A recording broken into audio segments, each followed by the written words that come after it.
Ladies and gentlemen, welcome to Ku-ring-gai Council's first meeting in the new cycle set out by the New South Wales Government's Code of Meeting Practice. Before the meeting commences, I would like to outline a few points regarding this evening's proceedings. Tonight's meeting will be live streamed on the Council website at www.kmc.nsw.gov.au/live stream. Only councillors and council staff will be shown on camera. The webcast of the meeting will remain on the website until the minutes of the meeting are formally adopted by Council. All present tonight must refrain from engaging in disorderly conduct, publicly alleging breaches of the Council's Code of Conduct, or making other potentially defamatory statements. Councillors and council staff must declare and manage any conflicts of interest they may have in relation to any item of business that is the subject of the meeting agenda this evening. I will now open the meeting with the prayer.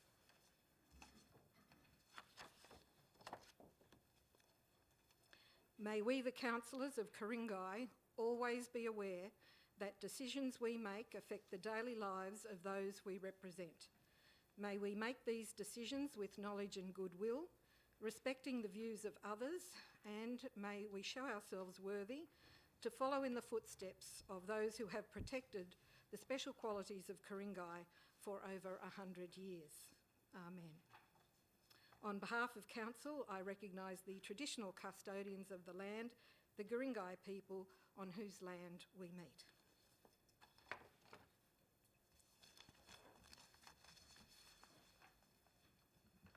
Councillors, are there any apologies? It looks like everybody is here. General Manager, are there any staff apologies? Madam Mayor, the Director Community is on annual leave and Ms Leaf is Acting Director Community tonight. Thank you. Councillors, are there any declarations of interest this evening? Councillor Nye. Thank you, Madam Mayor. I declare a less than significant non-pecuniary conflict of interest with item GB1. I used to be a member of the KPMG financial modelling team 12 years ago, and I note that their services were engaged in providing financial analysis for the Linfield Village Hub. I have not been in contact with the KPMG financial modelling team since 2007, and I intend to remain in the chamber. No other conflicts to declare? No. General Manager, are there any staff declarations? Director Watson has a declaration to make, Madam Mayor. Director. Through you, Madam Mayor, I'll be declaring an interest in GB1 of a significant non-pecuniary nature, given the statutory role I will play assessing a planning proposal if and when one is lodged formally with Council. So I will leave the chamber, but in the event that Council has any questions about the planning proposal process itself, I'm happy to be called back into the room to answer those specific questions only. Thank you. General Manager, documents circulated to councillors. There are no additional documents, Madam Mayor. Thank you. General Manager, would you please confirm or list the reports to be considered for confirmation in closed meeting? Madam Mayor and councillors, in relation to GB1, which is the Linfield Village Hub planning proposal, attachments A1 through to A5. Thank you. Councillors, I seek a motion that those materials remain confidential. Moved Councillor Clark, seconded Councillor Greenfield. All those in favour? That is Councillors Clark, Pettit, Spencer, Greenfield, Chatto, Smith, Kelly, Kay, Anderson. Against? Councillor Nye. Thank you. We move now to mayoral minutes, and there are none this evening. Petitions is next on the agenda. Are there any petitions? None. We move to general business, therefore, and I invite councillors to nominate any item on the agenda that you wish to have a site inspection. Oh. Sorry, councillors, just before we do that, can I seek a motion for confirmation of the minutes of the ordinary meeting of council held on the 25th of June 2019. That is moved Councillor Greenfield, seconded Councillor Kelly. All those in favour? That is unanimous. Thank you, with Councillor Spencer out of the room. So we are now in general business. I invite councillors to nominate any item on the agenda that you wish to have a site inspection. None. I invite councillors to nominate any item on the agenda that you wish to adopt in accordance with the officer's recommendation, allowing for small changes without debate. Councillor Nye. Thank you, Madam Mayor. GB2, minutes of the Audit, Risk and Improvement Committee meeting held on the 4th of April 2019. The officer's recommendation. That's seconded Councillor Pettit. All those in favour? That is unanimous.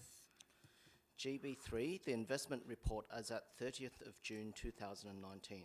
The officer's recommendation. Seconded by... Who seconded that? Councillor Greenfield, you're seconding that. Thank you. All those in favour? That is unanimous. GB4, the 19th International Cities, Town Centres and Communities Conference, ICTC 2019. The officer's recommendation. Seconded Councillor Chateau. All those in favour? That is unanimous, with Councillor Spencer back in the room. GB5, the Local Government New South Wales Annual Conference 2019. Proposed motions. The officer's recommendation. Seconded by Councillor Greenfield. All those in favour? That is unanimous. GB6, the Project Status Report July 2019. The officer's recommendation. Seconded by Councillor Clark. All those in favour? That is unanimous. Thank you.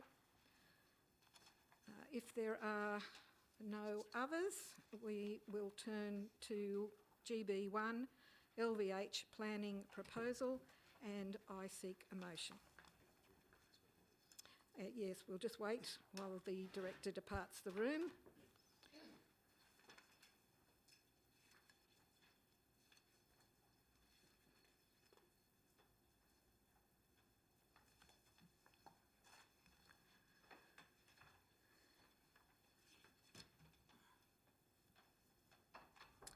All right, councillors, I seek a motion.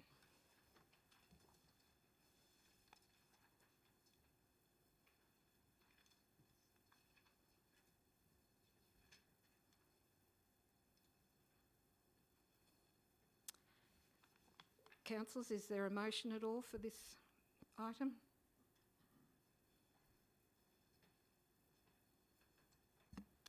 Councillor Nye. Thank you, Madam Mayor. I would like to move an alternate motion to the one that has been printed.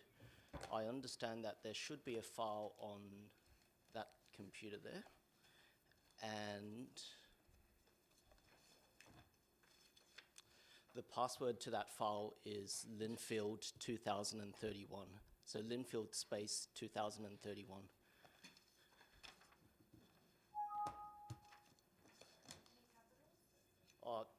Capital L and then lowercase infield space 2031. All right, so I will read it out now. Do I have the right version here? Yes, I do. Okay, so I move that council does not endorse the lodgement of a planning proposal. B, that council notes that council staff believe there may be a significant increase in population in the Linfield Town Centre in the next 12 years.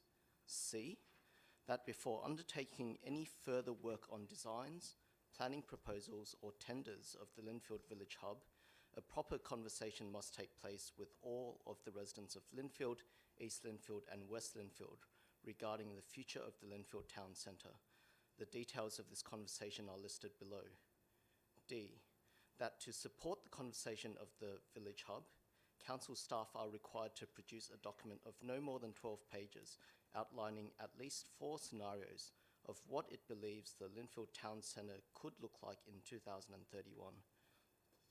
This document must cover key concerns such as environment, urban density, transport infrastructure, traffic and pedestrian movements, education, recreational spaces, community and library facilities.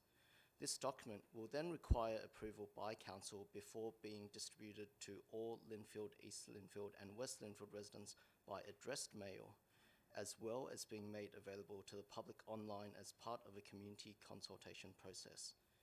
E, that any other aspects of the communications and community consultation referenced in point D must be approved by Council before it proceeds. Is there a seconder for that motion? Seconded, Councillor Kelly.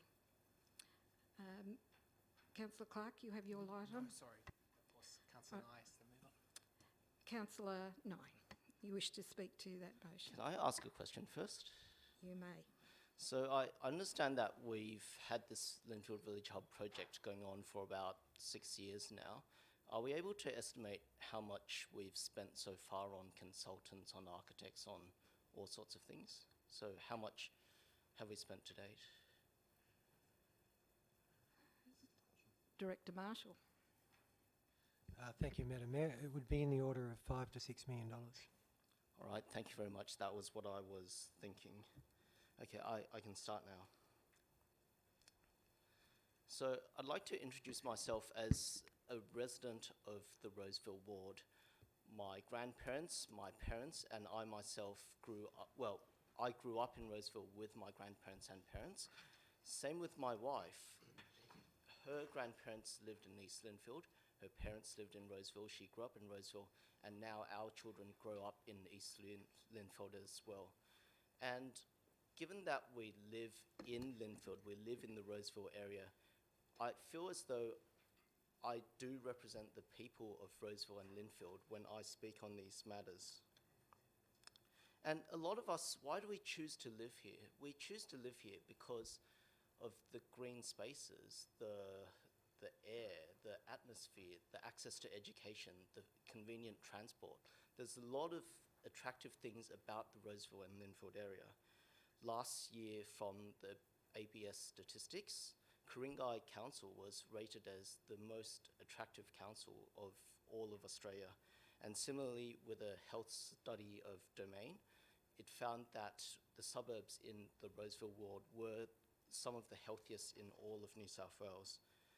So that is why when residents hear of 14 stories, when residents hear of what's been put in the planning proposal, they're terrified. They already know that in Linfield Avenue, in Balfour, Beaconsfield, traffic's pretty bad. They know that there's no pedestrian bridge, but the crossing is quite dangerous. And so for this planning proposal to be adopted, it's something that is quite scary. And I have 3 reasons why I would recommend that people vote against adopting the planning proposal. The first, and this is my personal reason, is I've personally got some strategic, technical, finance and governance related reservations about what I see in the document. Now, for the last year, I've had private conversations with council staff behind the scenes. I've earnestly tried to work out some of the concerns that I've had, and they have helped me work out some of those issues, but a number of them remain outstanding. And until those issues remain outstanding, and I can't discuss publicly what they are, I just can't vote for the planning proposal because I am not satisfied about the governance especially. Now, secondly, I personally don't believe that this planning proposal will lead to the benefit of the recreational needs of our residents. So we're hearing a lot about the Greater Sydney Commission, how we're expecting a significant increase of population all across Sydney, but especially in the Linfield town centre. And when I hear that, when I know that there will be a significant increase in population, I sort of think about what are the future recreational needs of my residents. Now, 2 years ago, during the election campaign, I promised the residents that they will get a decent sized park, at least 3,000 square metres in one big block, so that they can have active recreation for their physical and mental health. And I'm not convinced that this planning proposal, especially when you put up to a 14-storey building or any building in that northern block, will lead to a park that will satisfy that need. And it's all locked away in this confidential document, so I can't really talk about it, right? So third of all, community consultation. I do understand the staff's position that because of expected population growth in the future, there may be a strong case for having density in the urban town centres. And that's something that I believe that we need to explore further. But as a community leader, I will not throw my residents onto a boat and take off. I will encourage them to come on board. I will tell them of the benefits. I will try to communicate with them, make sure they are on board before I then go off and do something drastic like this. So although I do believe that there may be benefits in going taller, I don't think this is the right time to have that decision. It's not the right time to say, here's a planning proposal, we're just steamrolling ahead. We need the community on board, and that is why I've put together this motion. This motion says that, look, in 2 years' time, as part of the LEP process, in 2 years' time after the next council elections, we're going to have a serious conversation about where the population densities will go. Why not bring that conversation forward by 2 years? Why not start talking to our residents now about what Linfield will look like in 12 years' time? I genuinely believe that if we talk about what Linfield looks like in 12 years' time, and if the community, all of them, not just a tiny portion of them, but if all of them were on board and had taken part in that conversation, then we can talk about the Linfield Village Hub properly. Thank you. And the seconder, Councillor Kelly.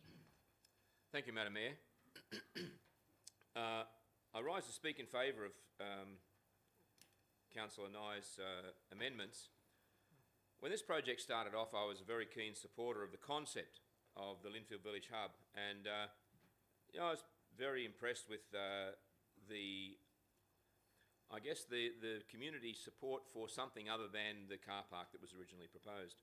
And I had an open mind to what could be.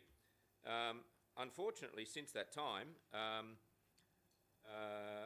I've seen the process, it's probably a bit extreme to say go off the rails, but from my point of view, I'm not convinced that what we've seen transpire in this process is exactly as it should be. I might make a point that I, like all the other councillors, I'm sure, have received over 160 emails in the last few days, and I really object to bullying and the attempt by people to influence my decision among the other councillors, to my mind, amounts to nothing but bullying. And I'm quite angry at the community for taking that course of action. I don't know what the other councillors did, but I certainly just started filing the emails in a folder after the first 20 or so, because they were just more of the same. And I really find it a waste of time of people like Mr. Cousins, who spent a lot of time and effort responding to residents about their concerns, when I'm sure the residents didn't really voice their concerns genuinely. They were merely cutting and pasting something they were told to send. But that aside, I really think that there's been a lack of transparency in the process. I think that residents outside particular pressure groups and community groups haven't been consulted comprehensively and completely, and that's a process that we have an obligation to conduct. I'd also go as far to say that I'd be willing to ask that if this project goes ahead, that a surcharge be placed on it for those who've agreed to see it go through in its current form, because I don't think it's in the best interests of Linfield specifically, or Ku-ring-gai generally. And I think we could do better. And that's probably enough for now. Thank you. Councillor Clark. Thank you, Madam Mayor. Madam Mayor, I'd like to move an amendment, the officer's recommendation. Thank you, Councillor Clark. Is there a seconder for that amendment, the officer's recommendation? Councillor Kay, thank you. Councillor Clark.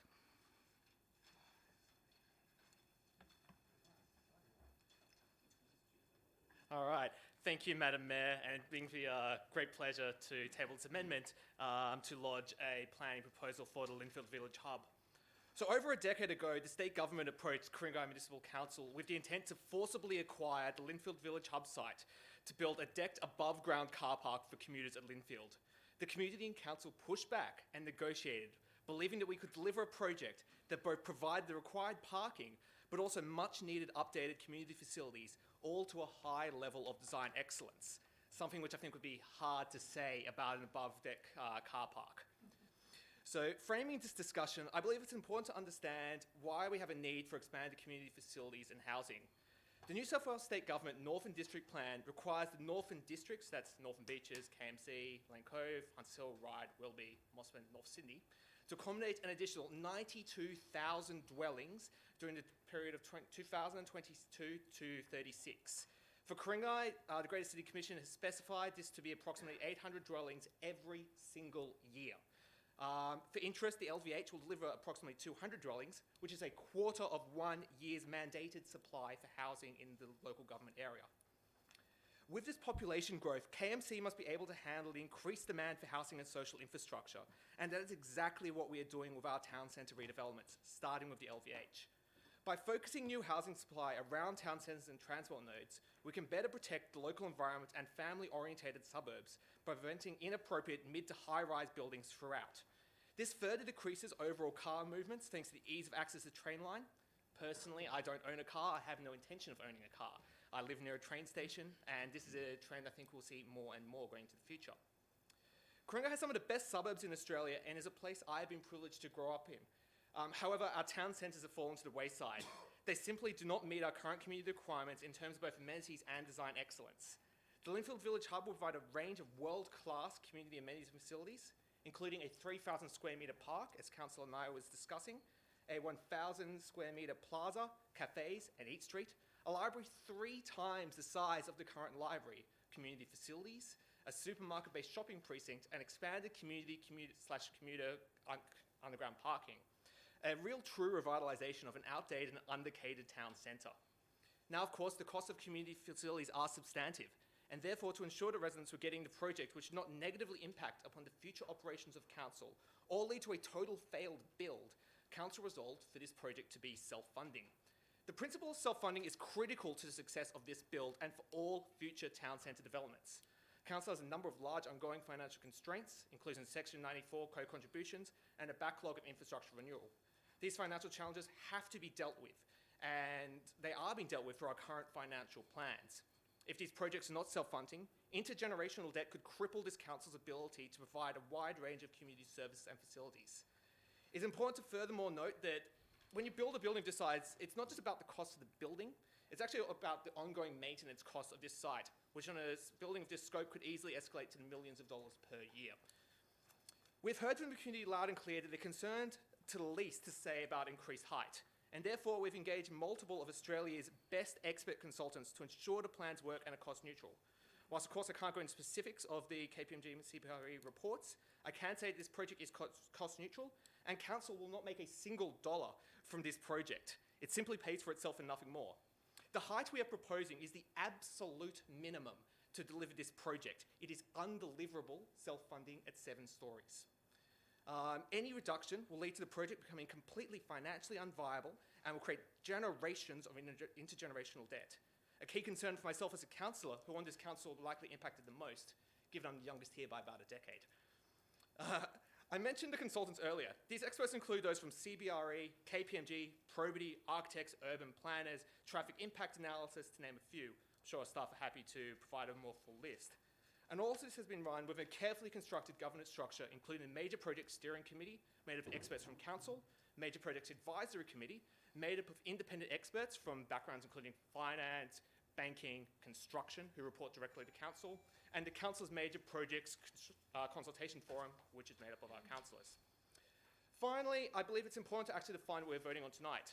Tonight we're making no final decisions on height or density. In fact, we're making zero comment on height density. We're deciding whether or not to lodge an application for a planning proposal. Once the proposal has been lodged, an independent assessment will be undertaken. This will likely take several months. Should the independent assessor support our proposal alongside council and council's independent planning panel, It will then be referred to the State Department of Environment and Planning for Gateway review. Only after this review is complete will Council then decide whether or not to endorse a planning proposal. Thank you. Thank you. Thank you. Time's up. That's a rush at the end. Councillor Kay is seconder. Do you wish to speak now? Yes. Okay, so I'll keep it simple. I don't want people to get lost in the detail. So basically, I want this Linfield Village Hub to happen. This has basically been in the pipeline, as Councillor and I have suggested, about 6 to 7 years. Now, I believe the community needs this hub and the facilities it provides, and will embrace the benefits to them of a local park, shops, cafes and restaurants, and community or childcare centre. Now, since being elected, I have been to every briefing and meetings that's been available and spent endless hours and nights reading up on all this material. These decisions that we make here today are not easy ones to make. As a community, I have heard the concerns for no more than 7 stories, but I also understand the challenges for both our urban planning and financial responsibilities for the future. The New South Wales Government forecasts population and housing growth targets across all parts of the state. With population growth comes a demand for more housing and more social infrastructure. Now, I just wanted to highlight 5 points that I consider, main points that Councillor Clark has also mentioned. This is a draft planning proposal. It is not a development application. There are no decisions about height or density made here tonight. Project financials have been validated by both KPMG and CBRE, and we also had an independent major projects advisory committee.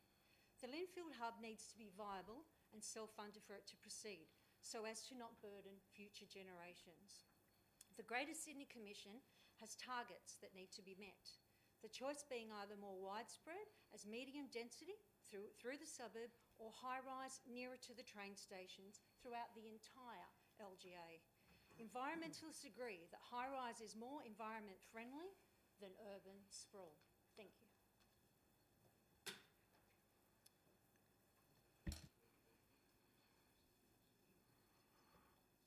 Are there any other speakers on this amendment? Well, I will then speak on the amendment if there's no others. Councillors, you have all been presented with the facts of this proposal.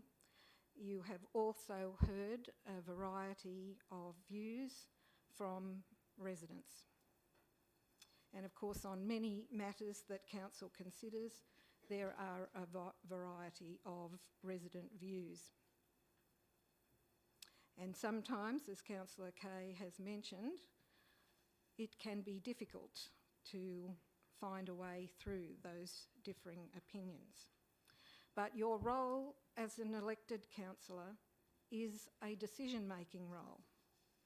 It is not one to sit back and throw up your hands and say, it is too hard to make a decision. I'm fearful. I'm not sure that 100% of the community is behind this. And indeed, any councillors who will have been around and aware of the past history with planning in Ku-ring-gai, we did not find that there was consensus in our community or support for the proposals that were ultimately inflicted on Ku-ring-gai by a state government appointed planning panel. And these are the sort of things that can happen in local government when the local councillors that are elected to make decisions do not make those hard decisions. You have been elected to a position of leadership. A very rare few are elected to have such an honour. Only you are privy to the confidential information that is not available to residents. But it is available to you. You have had everything put before you now, and you are also completely privy to other information that may not well be on the general public's wavelength yet, but as Councillor Clark has alluded to, we will, like all Sydney Metropolitan Councils, be required to deliver a new LEP with vastly increased requirements for dwellings. You and the community will have to decide whether some of that density is delivered on sites such as this at Linfield, or whether it is spread further afield into our residential streets, requiring many more demolitions. But that is an exercise not for tonight. But I feel that Councillor Nye is probably wishing that it was tonight, and that Councillor Clark's motion is premature. But I do not believe it is premature. I think that this has been going on for 7 years. If we don't progress it to the planning proposal stage, to at least lodge a planning proposal, which we will yet have to see whether gets approved or not, and there's a lengthy process involved in that. If we don't vote to proceed with that, and we are not able to be in a position to proceed with a tender process, the community will not be able to see any potential designs and solutions for this site. While some may think that the indicative concepts that you have seen in relation to zoning and FSR and heights are an ultimate design, they are not. And we certainly expect the select field of tenderers that we have chosen, the best of the best, will be in a competitive process enabling us to see their excellent design solutions and a variety of them. You are here to provide community facilities for the community, not only for the community now, but the community going forward. And all the advice that has been given to us, all the reports and studies that have been done, are not based on opinion, but they are based on expert advice, for example, from the State Library of New South Wales on what the size of our library should be. So I think what we see outlined as core deliverables in the project are there for one and all to see, and for the tenderers to apply in their proposals to us. It concerns me that any councillor, after the years, and indeed we're coming up to 2 years of this council, would say that there has been any governance or transparency issues when we've got engaged probity consultants. And, you know, I would think that anyone should feel very confident that council has undertaken this project with the highest standards applicable. So I can only say that it is my heartfelt belief that this is the right decision for the council and the community at this stage to take a step forward, to make a decision, and to see how the assessment of it goes as we continue to the tender and further community consultation when we actually have designs and something to look at. If we stop it right now, there'll never be a design coming forward quickly for things like the pedestrian bridge that residents have said is a key issue for them. So I will be supporting the amendment of the officer's recommendation. Next speaker is Councillor Nye. Thank you, Madam Mayor. It is true, my role as an elected councillor is to consider the needs of the residents of the area, not just Linfield but all of Ku-ring-gai, and not just not just now, not just the residents now, but those from the future as well. And when I do that, I usually start to plan very far ahead, and I think, okay, let's say we do have a certain level of population. What do they need? What do they need?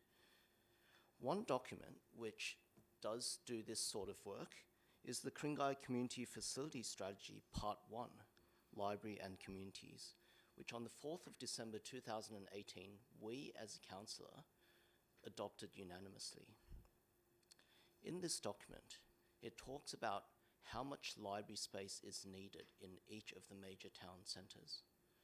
And specifically for the Linfield site, Linfield Town Centre, it says that we need 1,374 square metres of library space alone in Linfield by 2036.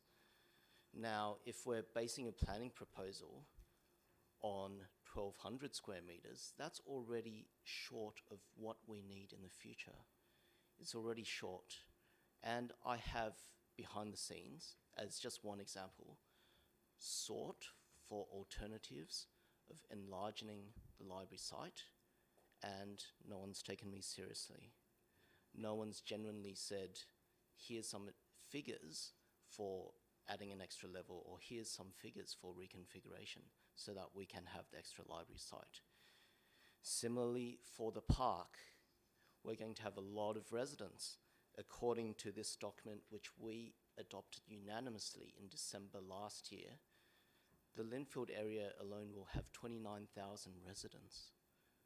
And when I think about the 29,000 residents, I think about where will they be distributed, what sort of homes are they living in? Are they living in large homes or in little tiny, chicken cage type apartments? How big are those apartments? Will they need extra space outside? Will they need a space to run around and play, much like many of us had when we were children?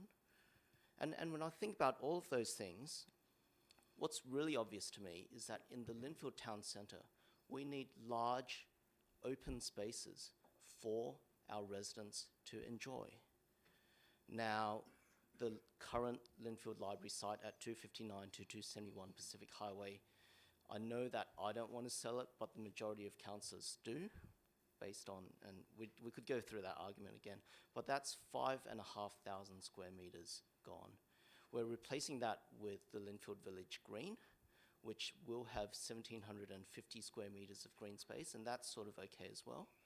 But on the western side of the highway, I would like to see 3,000 square metres, not of 3,000 square metres of the leftover parts, or there's a little pocket here and a little pocket there, that we'll add them all up and go, that's 3,000 square metres, plonk some grass on top and call that a park. I think we need a proper 50 by 60 or thereabouts park for the future residents of Linfield. And I don't think that's much to ask for. So I know we're talking about this is only a planning proposal. We're not pulling the trigger now. We're buying the gun now, but we're not pulling the trigger. But I mean, the moment you zone that northern part of the site for 14 stories, I think it's pretty obvious what's going to happen next.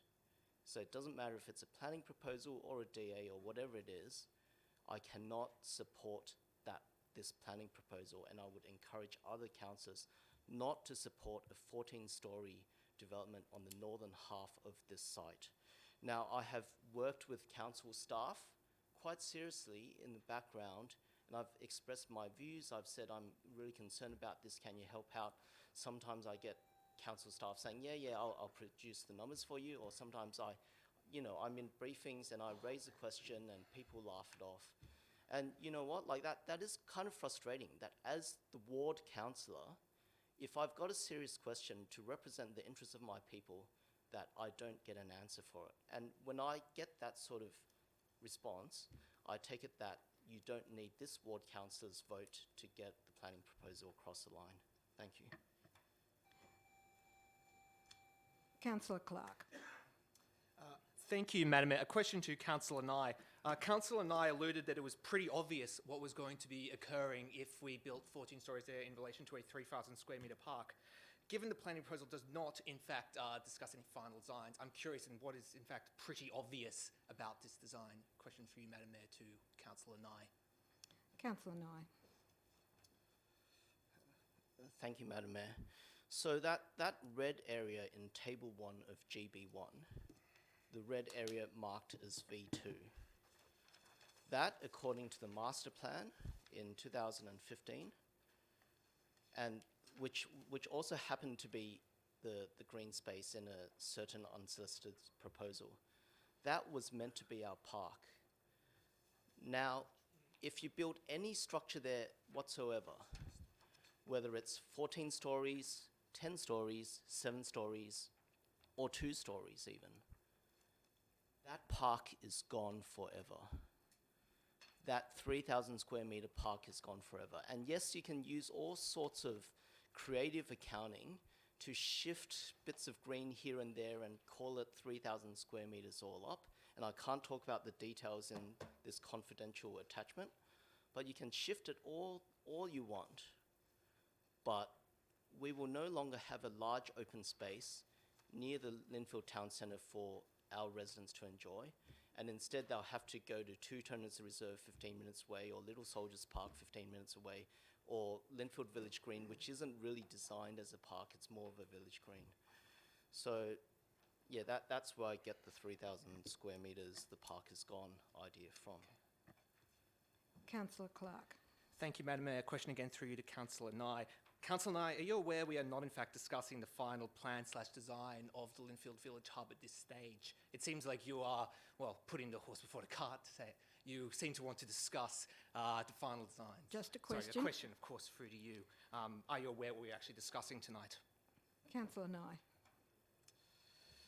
I am aware that we are talking about a planning proposal, not a DA, but anyone who looks at the planning proposal, looks at the specifications of the planning proposal, including 14 stories, can take an educated guess as to which direction this future DA, if it happens at a certain time, is taking. Councillor Clark. Thank you, Madam Mayor. I'll refrain from asking any more questions to Councillor Nye for the moment, but I have a few more. But anyways, a question through Madam Mayor to the relevant council officer.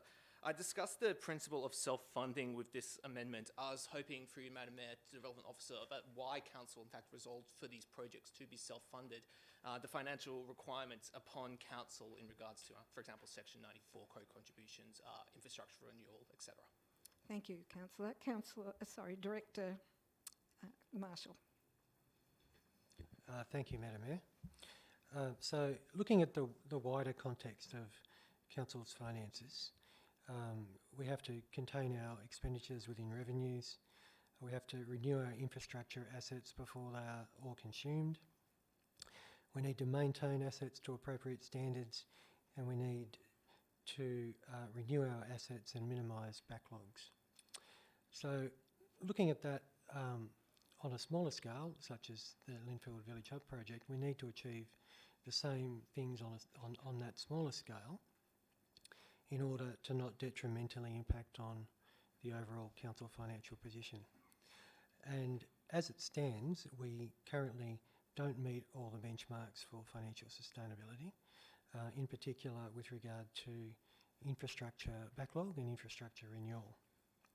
So the intent with this project was to not make our financial position worse.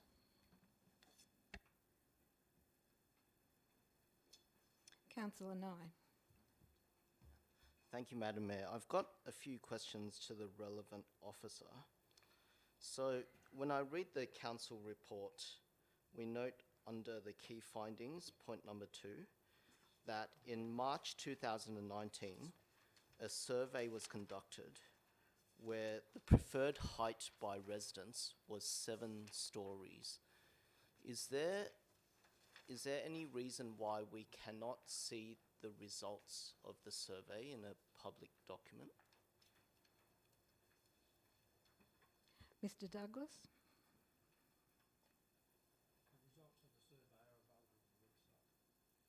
Oh, are they? Okay. That's awkward for me. Now, the next question is, There was another survey earlier in November 2018, and I had the pleasure of attending a lot of the workshops and seeing the surveys. But what concerns me is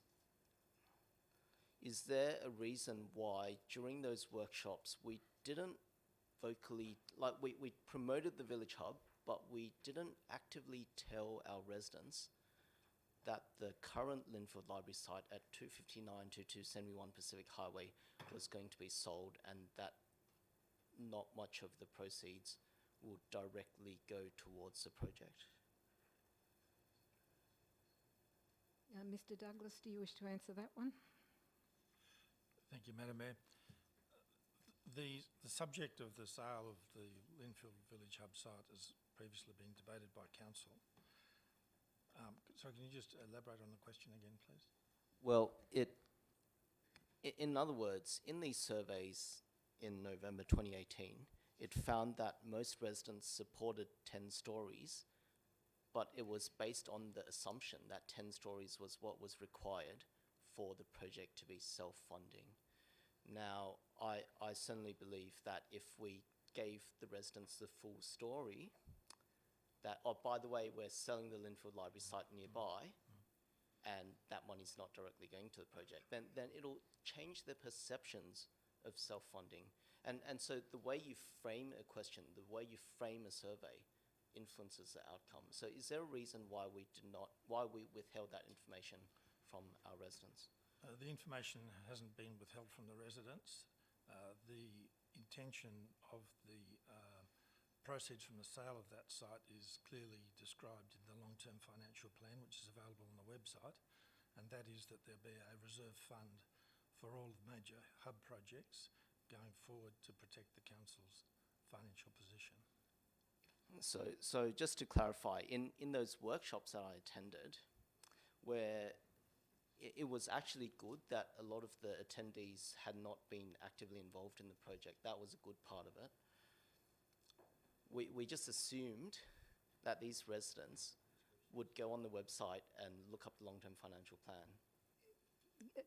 Councillor I'm Knight. sorry, point of order with Yes, this. point of order, Councillor Clark. I believe Sam is strictly implying a manipulation of staff upon residents' behaviour and outcomes, and I'm concerned about the direction that he's directing these questions in terms of negatively implying staff behaviour and their manipulation of residents. Councillor Nye, would you like to clarify your position? I have concerns, and maybe I'll just leave it at that. Okay. One last question. What I would like to make sure is that you stick to questions, Yes. because the previous ones Yes. seem to be a little bit of commentary rather than strictly a question. Okay. If we have consulted with the community thoroughly, why are we getting so many emails? And why are so many residents still concerned if we have consulted them? Ms Leaf, would you like to answer that question? Through you, Madam Mayor, I don't think I can actually answer the question. What I can say is that Council did consult widely with the community, did a representative sample survey. We did hear from the community that their preference was for 7 stories in that, so I believe that that was what the community thought. Well, we know that. And also, when we did the workshops in November, we had time to sit down and talk to the community about the long-term financial plan and about Council's restrictions, so they had more information at that particular time. Councillor Clark. Thank you, Madam Mayor. Question through you to the relevant officer. It's been discussed that we've spent approximately $5 to $6 million on this project thus far to get to this stage. I'm wondering what pool of money did this come from? Was this general funds or Section 94? Through you, Madam Mayor. Director Marshall. Thank you, Madam Mayor. It's been funded from Section 94 funds. I have do you have another question there, Councillor Clark? Yes. Please go ahead. Oh, thank you, Madam Mayor. Speculating if this project was not to go ahead, how would we have to pay back the money from the Section 94 that we've currently spent of $5 to $6 million? Director Marshall. Thank you, Madam Mayor. That's not a straightforward question, and we would probably need to get some advice on that. Thank you. I have a question. Councillor Nye, if we do not progress this decisively and promptly towards the tender and simultaneously with the planning proposal, this potential delay could cause impacts on the project going forward. Are you aware that Council prevailed upon the state government to hold off on their plans for the site while we progressed an alternative plan? Are you certain that there would be no potential for the government to step in and revert back to their original plan if we have had 6 or 7 years and haven't made a decision? Thank you, Madam Mayor. I personally believe that we have some time. We have until at least March 2023, which is the next state election. Councillor Clark. Thank you, Madam Mayor. A question through you to Councillor Nye. Councillor Nye, you implied that the library size was inappropriate and too small for what should be built in Linfield. Furthermore, in a previous part of your conversation, you mentioned you were comfortable with more height. Would you be comfortable increasing the height of the site to increase the amount of library space available? Councillor Nye. Thank you, Madam Mayor. I am comfortable with the original motion that I moved, that we need to engage with the public first to have a conversation about what the future of Linfield should look like. And once the residents are on board and have participated in that conversation, then I am happy to go with the direction that the residents are taking. Now that may possibly involve heights, that might not involve heights, that might involve exploring other strategic options, or it might involve funding the Linfield Village Hub site with money from the sale of the old Linfield Library. Councillor Clark.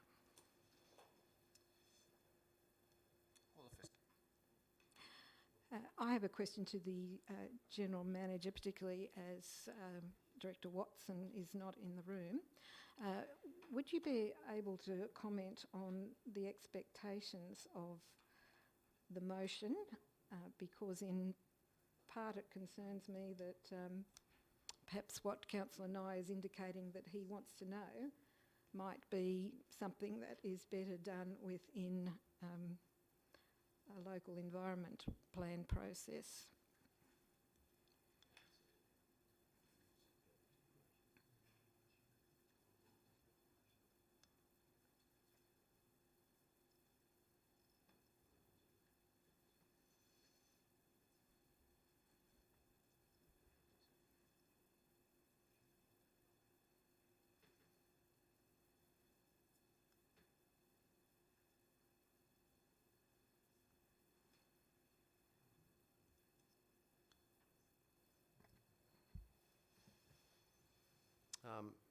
Madam Mayor and Councillors, certainly some of the elements of information in the motion, particularly around urban density, recreation spaces, pedestrian and traffic movements and infrastructure, would all be things that would be tackled as part of a comprehensive LEP. Councillor Nye, therefore, I'm asking you, do you think the expectations of your motion beyond what we are really dealing with tonight, that is height and FSR at one site? Thank you, Madam Mayor. I'm not familiar with the exact use of the term horse and cart and all that, but whichever way it was, horse and cart, I believe we're putting the wrong one first. I think we need to have the discussion about the LEP, and then we can talk about the Linfield Village Hub site. Do you realise, Councillor Nye, that an LEP process takes several years? Madam Mayor, thank you. I know that it may take several years, but I'm not suggesting a full LEP process here. I'm suggesting a 12-page document as a start of this conversation to engage all the Linfield residents on this conversation and to get feedback from them. Once we get clarity, then we can proceed with the Village Hub site. Councillor Clark. Sorry, I just wanted a point of clarification in regards to the new code of meeting practice. It's getting a little bit messy, I think, with some of the questions. My understanding is that we are only to be discussing the amendment. Obviously, with questions, it gets a little bit complicated. But perhaps, I don't want to go full point of order, but if we could keep it more strictly towards the amendment that we are discussing rather than the original motion. Yes, that's correct, Councillor Clark. And we don't have too many speakers at this stage, but it's a good thing for all to be mindful of. Councillor Shadow. I'm sorry. This is the alternate motion. Sorry. Point of order. That's a wrong article on the screen. Thanks.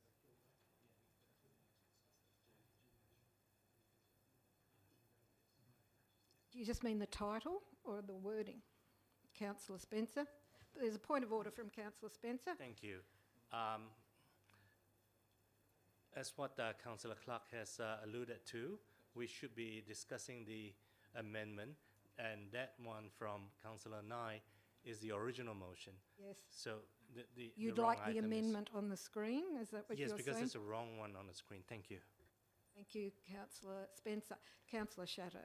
Actually, Councillor Spencer, I understand what you're saying, but actually, I believe that we can speak to both the motion and the amendment. Not anymore under the new code of meeting practice. We are only to speak to the amendment. Amendment, we have to deal with the amendment, resolve upon that before we can then go back to a original motion or a different amendment.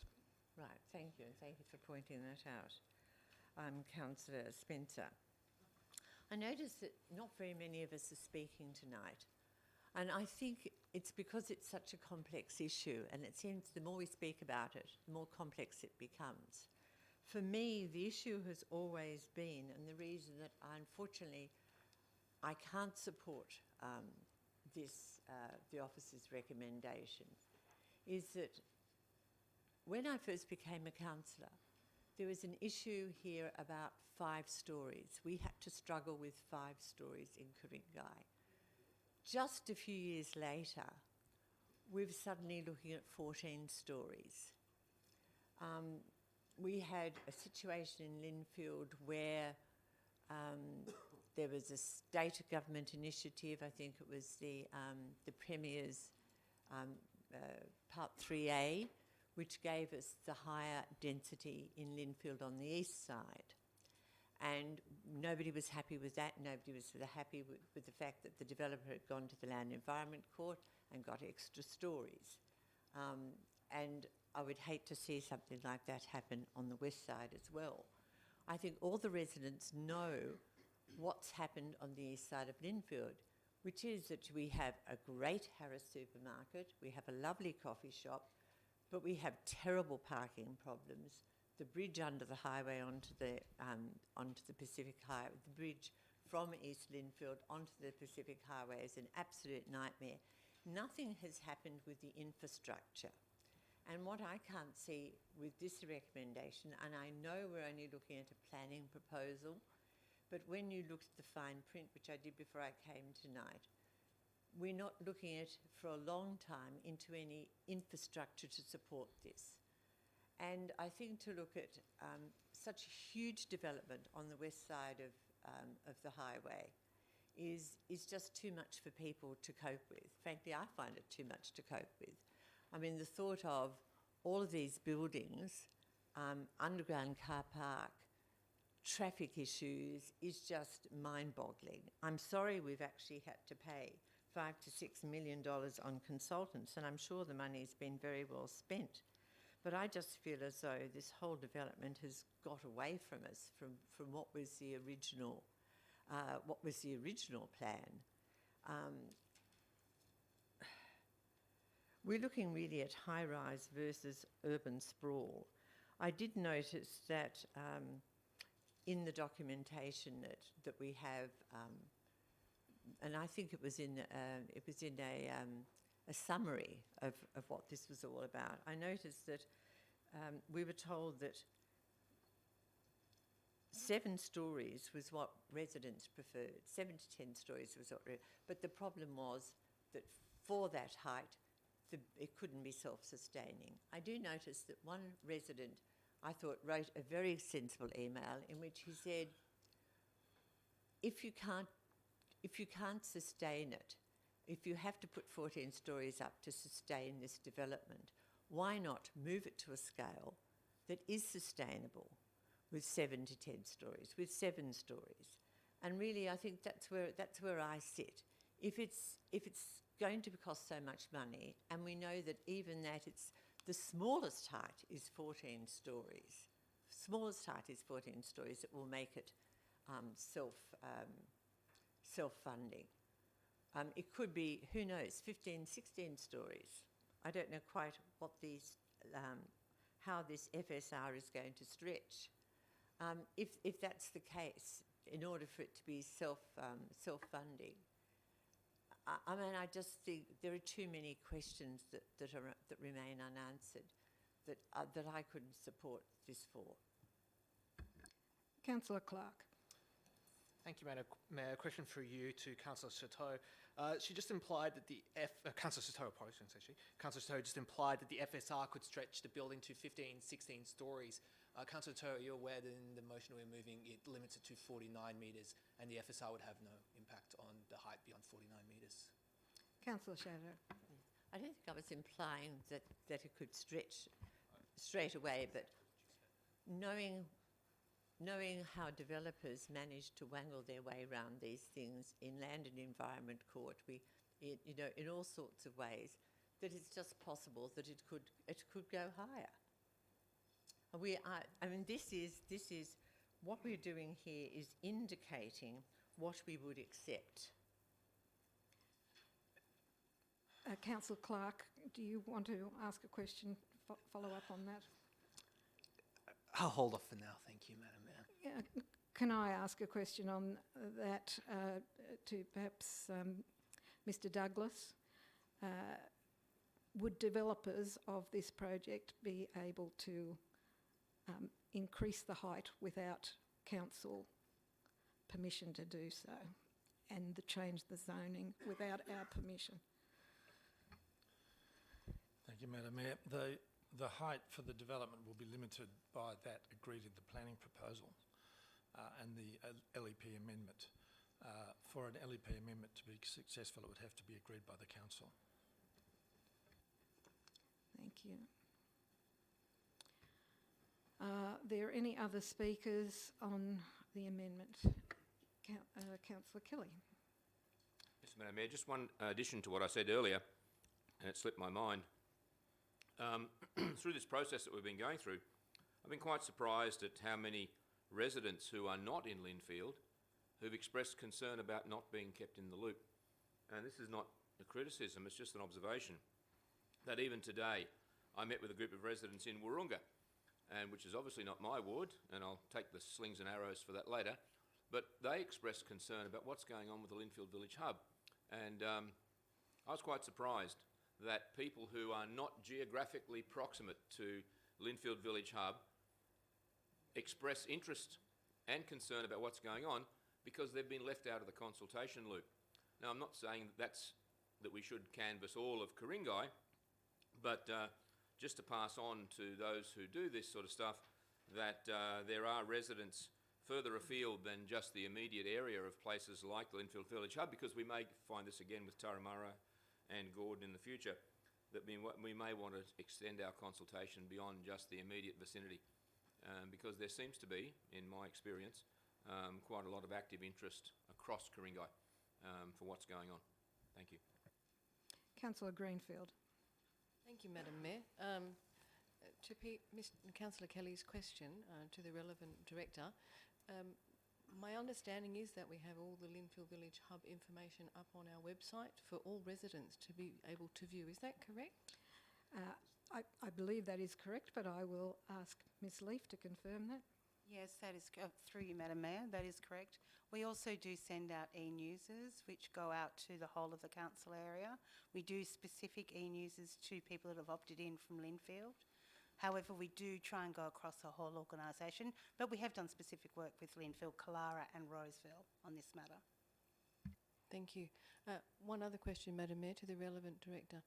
If a developer takes on the Linfield Village Hub at 14 stories, or how many ever stories it is, and we have our various planning instruments in place, if the developer chose to go to L&E and wanted to go to 16 stories, would L&E be able to overrule our planning instruments in favour of the developer? I believe we had that same question just answered by Mr Douglas, but I will ask him to further clarify. It is really a planning question, but I believe that any amendment to an LEP would require the consent of council. Thank you. I just want to confirm, I know sometimes L&E do seem to have higher powers than us, so I just want to confirm, could they do that or not? I would point out this is a council-owned property. Yeah, thank you. If there are no further speakers on the amendment, which is Councillor Clark's amendment of the officer's recommendation, the new Code of Meeting Practice requires that the amendment be put before debate continues on the original motion. So I will now put Councillor Clark's amendment. Those in favour: Councillor Clark, Councillor Spencer, Councillor Kay, Councillor Anderson.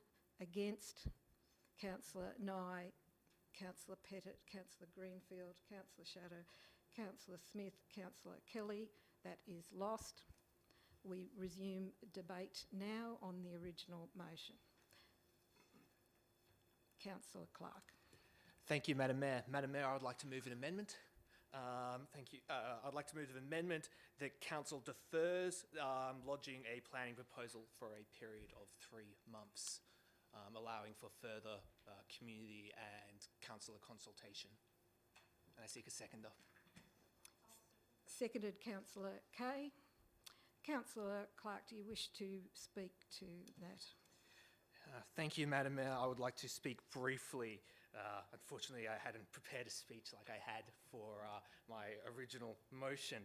Look, it's clear from me tonight that a number of councillors here do not feel that they have had enough time to properly consume the information.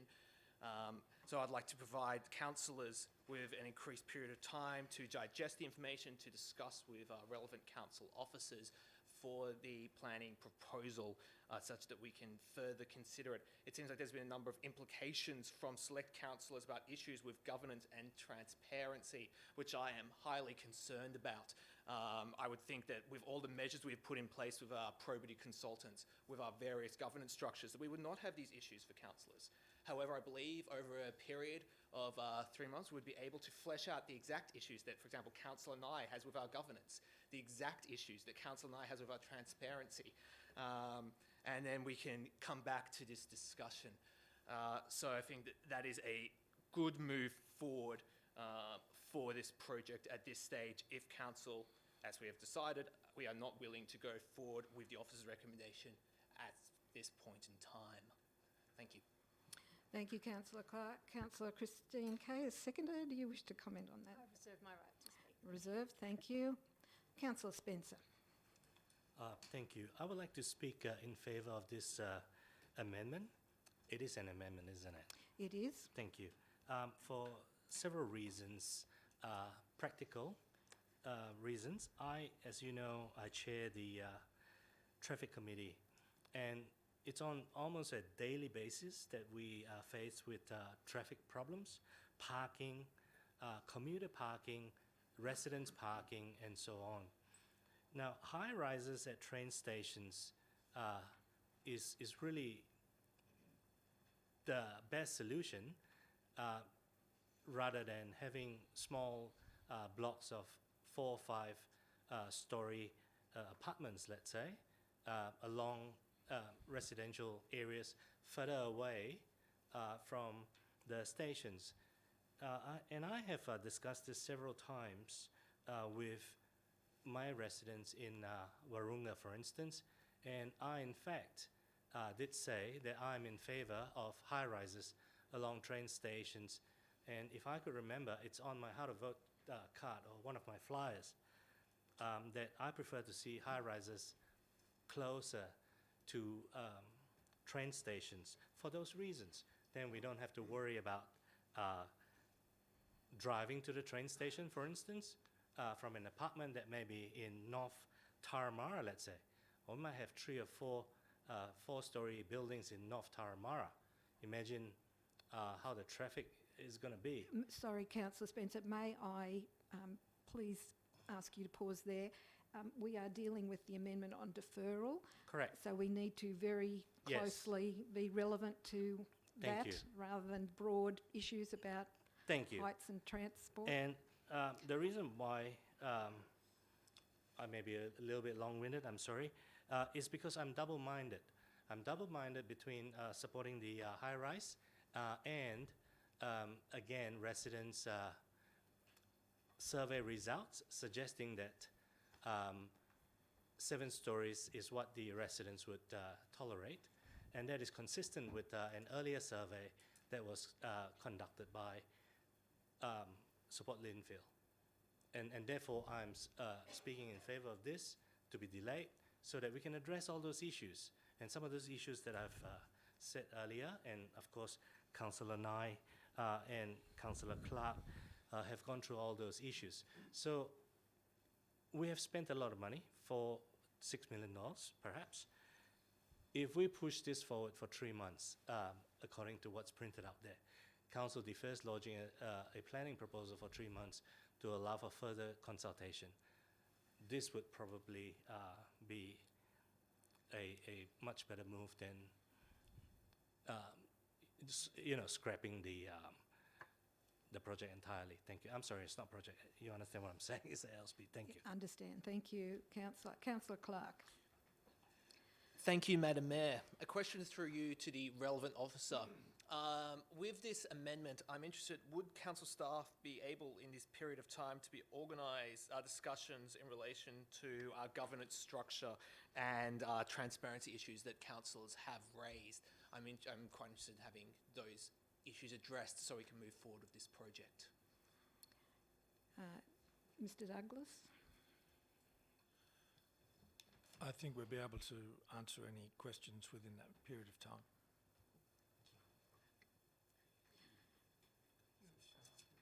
Do you have another question, Councillor Clark? Yes, I do. A question through you, Madam Mayor, to Councillor Ngai. Councillor Ngai, will you be able to attend these meetings on governance and probity issues, given you had such concerns with our governance, probity and transparency of the original, which you weren't willing to speak about tonight? Councillor Ngai. Thank you, Madam Mayor. Just to clarify, I never used the words transparency or probity in this particular conversation. I talked about strategy, about finance and governance. So I used governance, but not transparency or probity. There is a difference. I thought I heard transparency, but it'll be on the tape. Is that the end of the question, or can I Oh, but no, would you attend? Oh yeah, I will attend. I'm keen to attend if it's at the right time, and also I'm happy to write a list of any outstanding questions that I have, and I would love it if my questions are actually answered this time, if we go ahead with this. Councillor Clark, do you have another question? No. Councillor Pettit. Thank you, Madam Mayor. I was just looking at the wording of the amendment. I was just wondering whether we could tighten it up and make it or flesh it out to be a little bit more robust. Perhaps we could look at the council defers relisting this item for another 3 months rather than having this lodging a planning proposal. Yep, happy so then it's crystal clear that we just bring it back. Come back to council. Yes.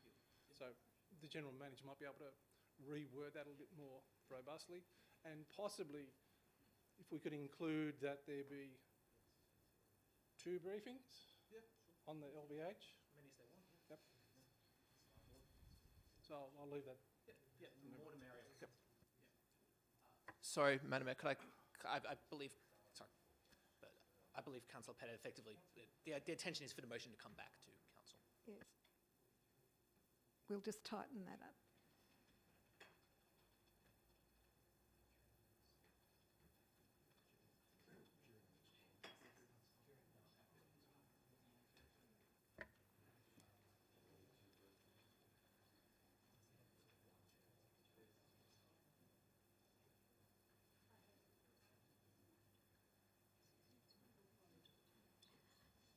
Councillor Pettit and Councillor Clark, you're happy with the wording on that?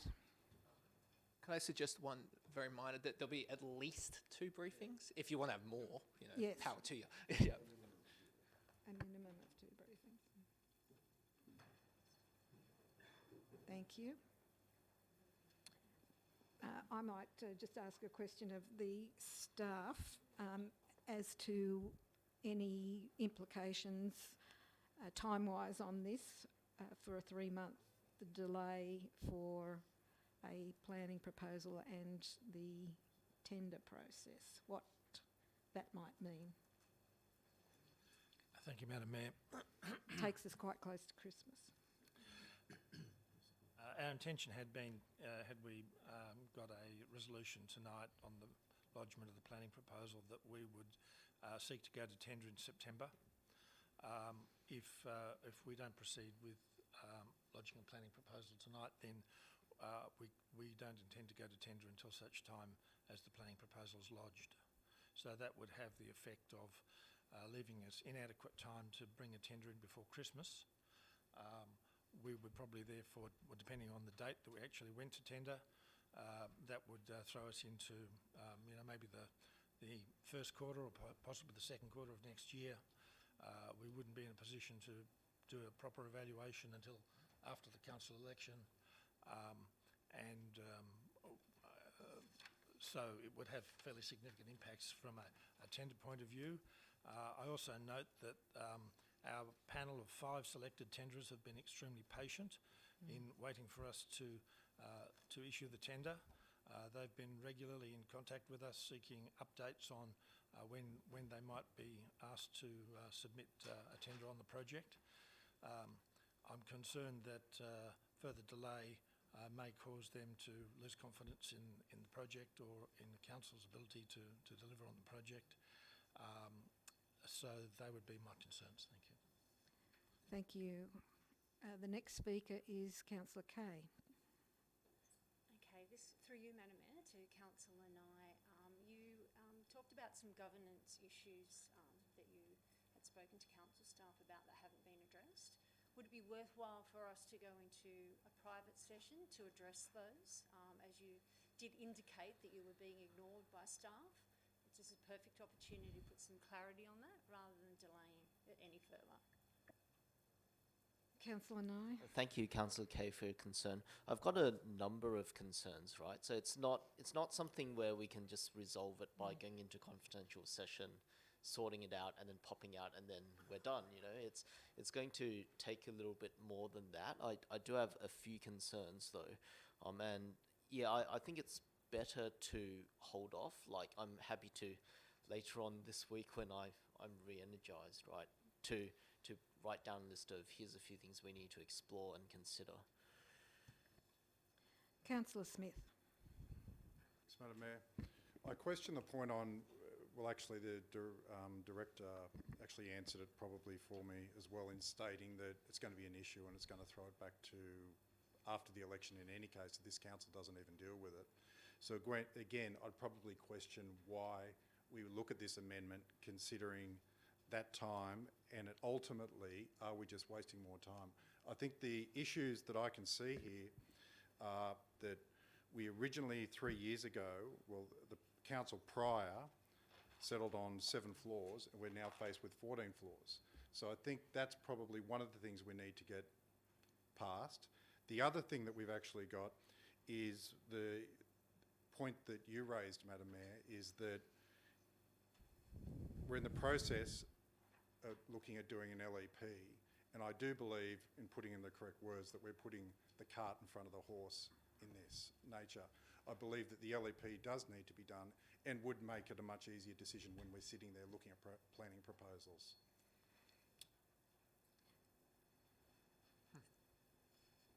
So you're suggesting vote against the amendment? Yes, I am. Thank you. Councillor Clark.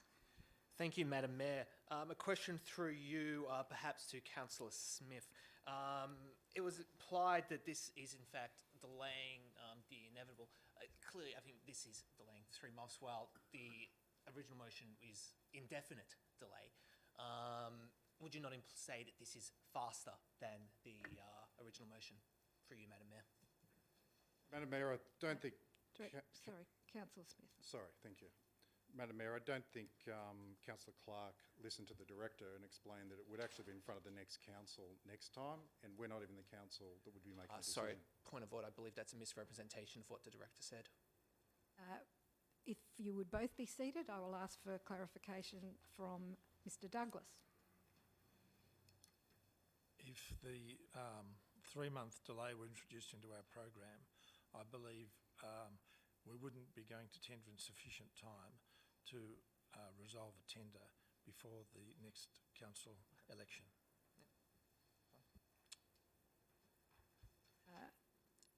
Councillor Clark, do you have your light on for another Yes, question? I do. Yes, thank you. A question for you, Councillor Clark. Madam Mayor, to the relevant officer. Would you not say that a shorter delay to deal with the key concerns of councillors would be a faster process than the process to go back to a full community consultation period for an indefinite period? Mr Douglas. The 3-month period may well be faster. I would agree with that, there's no doubt. But I think a 3-month addition to our program at this stage would nonetheless have a significant impact on any ability to award a tender before the council term.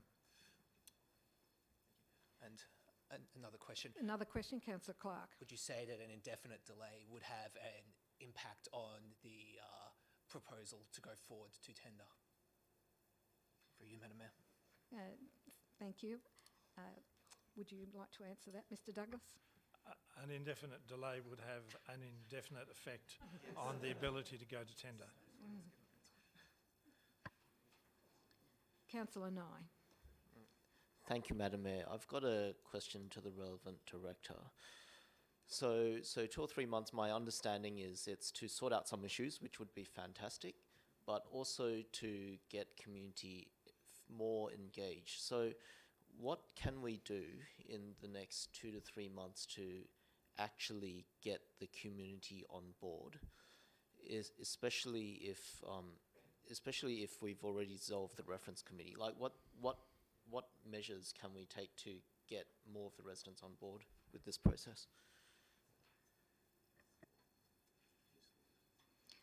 Ms Leaf. Through you, Madam Mayor, I believe that a very comprehensive consultation campaign has been undertaken over the last number of years, but particularly since November to May. And we can do that again. We can do some of those things again. We have done representative surveys. It's really about what you want to find out. And that's where I can't really answer your question, because I'm not quite sure exactly what information you want. So, a follow-up question: would it be feasible during this 2 or 3 month period to reach out to all the residents in the Linfield area, not just through some random survey kind of selection process, but to reach out to everyone directly? Not through some email, not through some website which people don't visit, not through the North Shore Times which not everyone reads, but to actually reach out to all the residents through direct mail or something like that. Ms Leaf? Yes, certainly we can, through you, Madam Mayor, I'm sorry, we can reach out to all of the community via their letterbox.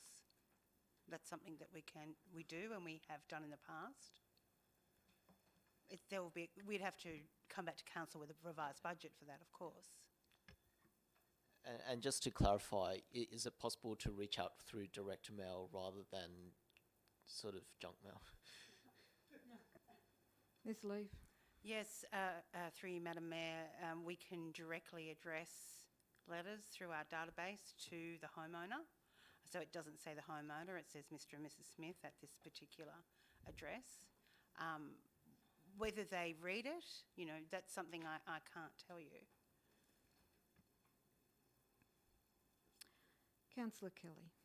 Thank you, Madam Mayor. My comment is really to Ms Leaf that perhaps the earlier surveys and whatever have been conducted at a time when a number of residents, and I would say a substantial number, were labouring under the misapprehension that 7 stories was the conventional wisdom around the hub, and possibly we need to revisit the issue in the context that we now have, that 14 stories appears to be a self-funding paradigm, that the people, perhaps I'm saying the earlier efforts might have been wasted in that sense that they were probably talking about something that the residents had a different mindset at the time based on what was going around at the time. And particularly the unsolicited proposal put a bit of a benchmark in people's minds that might have been unfair, and but it might have just set the tone for those feedback points in surveys and canvassing.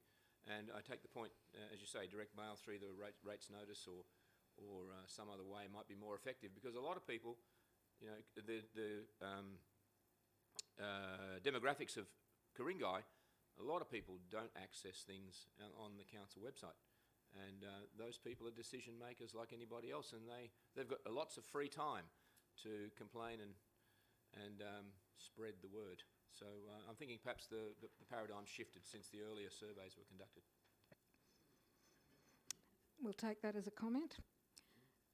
Councillor Nye. Thank you, Madam Mayor. Another question. During this 3-month period, when we reach out to residents as part of our community consultation, will we be able to show them pictures of what such a planning proposal or such like options of planning proposals could look like? Because at the moment, I find that a lot of residents, when they read the GB1 report, there's a few, you know, top-down kind of site map type things, but then there aren't any pictures that they can publicly access, and so it's very difficult for the residents to actually know whether they like it or not without seeing something. So is it possible to show them something or options of something? Mr. Douglas, would you like to answer that one? Yes, it's possible to show pictures of theoretical developments. The risk, in a way, is that because they don't represent an actual design, because design will be done by the developers, that the residents may form a view that's different to what actually happens. Councillor Pettit. Thank you, Madam Mayor. Wise old councillor once said to me, if it's not in writing, it doesn't get done. If you look at the amendment, councillors, nowhere in that says that we are requiring staff to re-engage the residents. So while we can hypothesise as much as we want about how much we want to re-engage them and reinvigorate them and get them involved again, that amendment doesn't have any words to that effect, does it? So, and at the end of the day, we're looking at 3 months, of which those 3 months we're looking at 2 briefings. So to re-engage literally all those residents and the wider community in a 3-month time frame, have it report back to council, is something that is impossible that I can see. And I would just like that question to be put, is it feasible to go through and re-engage 20,000 plus residences in 3 months and report back to council on those findings? Ms Leaf, can you answer that, please? Through you, Madam Mayor, I'll have to take it on notice, because I will have to go back and have a look at everything. I mean, it depends again what we want, what approvals are required, all of those sorts of things. So I couldn't give you a definite time frame tonight, because it could be wrong. Another follow-up question, Councillor Pettit. Thank you, Madam Mayor. And just clarifying again, do we actually have any budget to do such re-engagement? Ms Leaf or Mr Douglas? Well, we have a project budget, and I wouldn't say that this item's got a particular allocation, but it would just be a Section 94 expense again. Councillor Nye. Thank you, Madam Mayor. So, question to the relevant director. A year ago, we had a situation where internally we had views of what the site could look like, a few options, and then based on what information residents could get access to, all of a sudden there was this picture of a 17-story block somewhere, and it was in the newspapers, it was everywhere. How do we manage that sort of risk? Like, would you prefer to show residents pictures of what potential planning proposal options look like, or would you prefer to leave it to the imagination? Mr Douglas. I think you're asked, through you, Madam Mayor, I think the question is how do we display or present different visualisations of what a future building might look like. Now, as you know, we have a visualisation already, which you've seen. But if we were to if you're suggesting that there were several other visualisations of different building forms to be done, that's a very big task indeed. And in fact, it's taken us, a good deal of time to get to where we are. The comment I'd make is that the tender process itself was designed to allow the tenderers and their design teams to come up with their own indications, their own interpretations of how the building could appear from 5 different perspectives. So it's if the expectation or your intention is that that council staff can produce a number of versions of what the project could look like for the community, I think that's very nearly impossible to achieve, to be honest. Mr Douglas, may I ask, would the best solution to the community being able to visualise something would be the designs that come in after a tender process? Yes, Madam Mayor, that's exactly right. We get the benefit of the tenderers, design teams, all competing, all different, approaching it from a different angle. That's the very reason why you conduct a process such as this, to get the very best that the market has to offer. What we've done to date is our interpretation of what we think is a reasonable version of the requirements, but the market is the acid test, the gold test for making sure that we've looked at all avenues and that we've considered all options, and that's a very normal process. Just a follow-up question to my question. You raised some concerns about the project going forward after the long patience of some of our shortlisted partners. It sounds from some of the commentary tonight from councillors that not only do they want a delay that would mean going into the next elected term of council, but also not being undertaken until after an LEP process was completed. What impact would those delays have? Well, if you're talking about waiting for the LEP process, that is some years away. Yes. That I think would effectively render the current tender process untenable. and that we would have to recommence at a later time. If we were to delay some months, I think that could raise the prospect that some tenderers may choose not to proceed or lose confidence in council. Thank you. Councillor Shadow. Yes. I really don't like to feel that we're at the mercy of tenderers and are being pressurised into making decisions. I think we've already made a decision tonight, which is to not go ahead with the current form of the FSR and the amendment to the KDCP. What we're looking now with this amendment then is to defer the relisting of this item, so with no changes presumably for council's consideration. So my question is, are we looking then, councillors, in putting up this motion, are we looking at simply massaging it so that residents will miraculously accept 14 stories, and I very much doubt so, or are we looking for ways in which perhaps we can ameliorate what we're doing with this and make it more palatable so that it is 7 stories and a smaller development?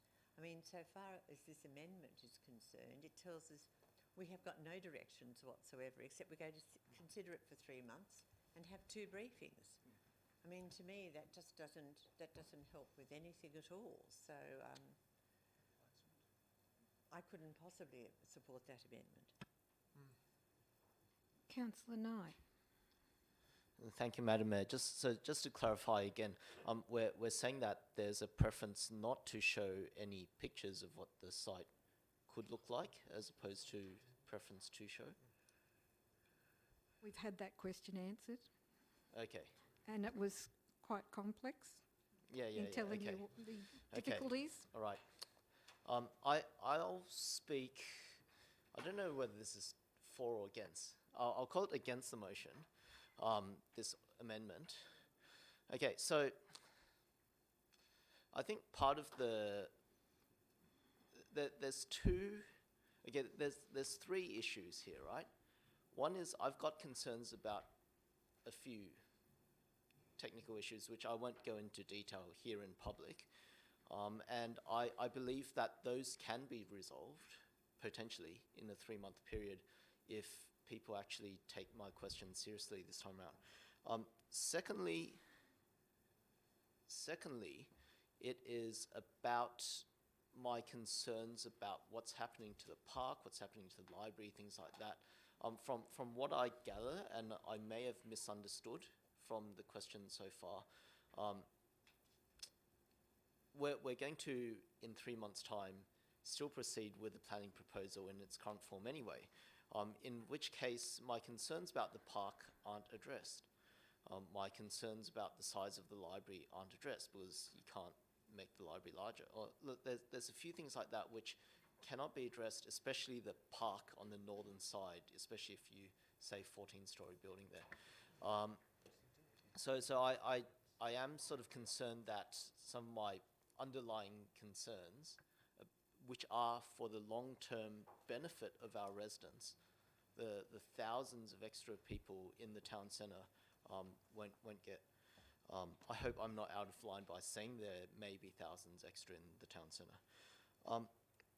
And thirdly, it is about getting the community on board. So I think it's helpful that we do this mail out to all the residents, but I mean, it's the way you frame it, right? At the end of the day, the way you frame a question shapes how people answer it. So are we going to say this planning proposal is based on a self-funding model, but still silently not talk about the Linfield Library, the site at 259271 Pacific Highway? Point of order, Madam Mayor. Please be seated, Councillor Nye. Point of order from Councillor Clark. Council has a formal resolution that this project is self-funded, so the answer is evident. The implication that we would say anything else would be inappropriate. Council has a formal resolution that this project is self-funded. So they're trying to say it's inappropriate to imply that council staff would do. and all the documentation, policies about acquisition, divestment, our Section 94 contributions plans, our annual financial statements, our budgets, all of those deal with issues about asset sales. There's no secrecy about that. Councillor Nye, do you wish to ask anything more? A question, I was speaking to the thing and I've lost about 50 seconds in that period, so I asked that I get my 50 seconds back. Now, to continue then. You asked a question and I answered it as well. Yeah, I believe that the way we frame, we're going to present this self-funding argument to residents, but then we expect them to then look up the rest of the detail on the website. Can we at least mention, by the way, if you want to read about all this other stuff, it's on the council website. Like, we need to do that clearly. Otherwise, Excuse me, Madam Mayor. Yes. I'm not quite sure what Councillor Nye is addressing. Are you still addressing the amendment? Okay, I am addressing the amendment because I am talking about why I believe or don't believe that 3 months is sufficient to address concerns, and therefore the benefits of waiting 3 months. In terms of supporting the amendment? Yeah, well, for me in this case, in terms of being against the amendment. Not supporting. So so the timer can start now. Just in summary, I'm not convinced that in a 3-month period, with the current assumptions that we have, and what we can achieve and what we can't achieve, that we will be able to get the majority of residents on board with the project. And at the end of the day, I do want to make a decision that reflects the will of the people of Linfield. And if I'm not convinced that in this 3-month period, based on what I've heard tonight from various questions, that the people will be able to make an effective decision based on the information that's available to them, then I'm not entirely convinced that 3 months is realistic. Also, because some of my fundamental concerns are to do with the park, the layout, all of that, all of which may require a different envelope, then I don't know whether we can achieve much in 3 months. Thank you. Councillor Smith. Madam Mayor, I believe that we've had 3 for, 3 against, and we should be able to put this. Madam Mayor and councillors, you've had councillors Clark and Spencer speak for the amendment, and you've had councillors Smith, Chateau and Nye speak against, so it can be put. All right, councillors. We will then move to summing up. Yes, after that would lead to sum up. Councillor Smith, your understanding of that? Thank you, Madam Mayor. Look, I think what's been put in front of us, I think... No, sorry, not for you to sum up. I just meant procedurally. If the motion is put, we have a vote on that, the motion is put, that it be put, then a debate will cease, a sum up will be called for, and that will be the end. Is that your intention? Sorry, Madam Mayor, point of just a question. Is there sum ups for amendments? Sorry, General Manager. Madam Mayor and councillors, there's a procedural motion, the motion be put, that has to be dealt with, and councillors would have to vote on the amendment that's before us. That amendment would either be defeated or become the motion, and then debate theoretically can resume. On the original motion, yes. All right, so is there a seconder that the motion be put now? There's numerous seconders. Councillor Chateau is seconding that then. All right, I will ask those in favour of Councillor Smith's put motion. Who are in favour? Please raise... To put the motion, yes. Yes. To voting now that the motion be put. That is unanimous. Thank you. So What we are putting is Councillor Clark's amendment that Council defers relisting this item for Council's consideration for 3 months, during which time there will be a minimum of 2 briefings. Those in favour? That is Councillors Clark, Spencer, Kay, Anderson. Against?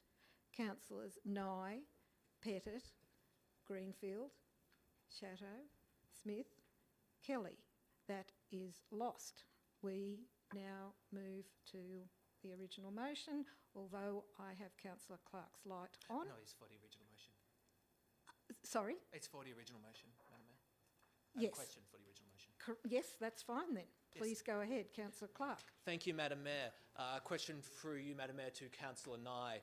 Part B of your motion says that Council notes that Council staff believe there may be a significant increase in population in Linfield Town Centre in the next 12 years. Through you, Madam Mayor, to Councillor Nye. Councillor Nye, do you not believe that there will be an increase in population in Linfield? Do you disagree with the Greater Sydney Commission and the New South Wales State Government and the Australian Bureau of Statistics? Through you, Madam Councillor Mayor. Nye. Thank you, Madam Mayor. My understanding, it's going to be very tricky how to say this. It is a very awkward question. Yep. There's a lot of I had a conversation with the State Member of Parliament in the seat of Davidson, and from my understanding of the conversation with him, it's not entirely certain that that will be in the 12-year time frame. And I think it's a bit awkward to recall specific words, but I got this feel that it may or may not be in that exact 12-year time frame. If there is population increase in the future, then yes, then that, yes, I don't know if I can even say this, but I mean, I was asked the question, do I believe or not? And You should address it. Yes. yeah, so I think there's a chance that it may not necessarily be true. Sorry.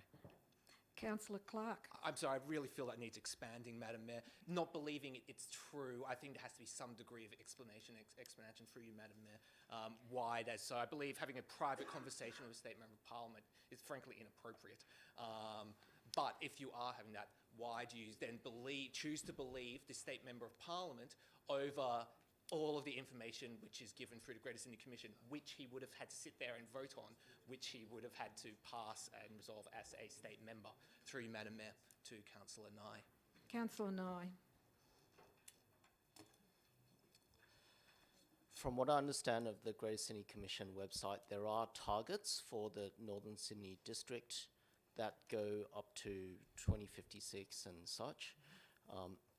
But the breakdown and the timing per council, per 5-year period, all of that is not available. And that makes it difficult to, therefore, say more than the word believe. Councillor Clark. Sorry, Madam Mayor. So, Councillor Nye, again, I just want to keep fleshing this point out a little bit. So, are you saying that you disagree with the figure given in the Greater Sydney Commission? Because your point seemed to imply that you're comfortable with the figure, but you're not comfortable with the passage there. So, if we have a figure in 2056 or whatever, that we're going to have double population. So, you accept that, but you don't accept the passage of how we're going to get there. I'm just confused upon that. That disparity in your thinking, Councillor Nye. So if you could please clarify that. Could we just ask the councillors that are having private discussions not to do so? We need to concentrate on the debate. Councillor Clark had the floor. I hope you were able to listen to his comments and questions. Sorry. Councillor Nye. Thank you, Madam Mayor. From my understanding, the Greater Sydney Commission's target for 2056 is clear, but that was set a while ago, and in turn, it may be that things have changed, and I cannot be certain about it. But what I cannot be certain about also is the timing, the phasing, the distribution.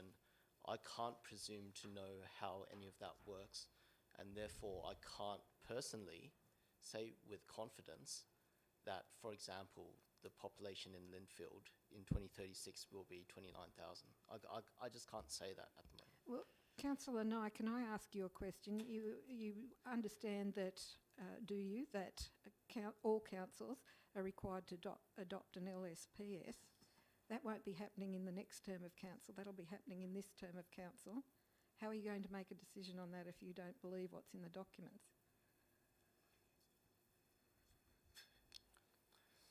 Well, and this is something that I've heard people say before. The LSPS isn't, submissions haven't been, don't close until I think the 14th of August. And that's based on certain assumptions in the Greater Sydney Commission, yes. But we haven't adopted the LSPS yet. We haven't collected the feedback from the LSPS process.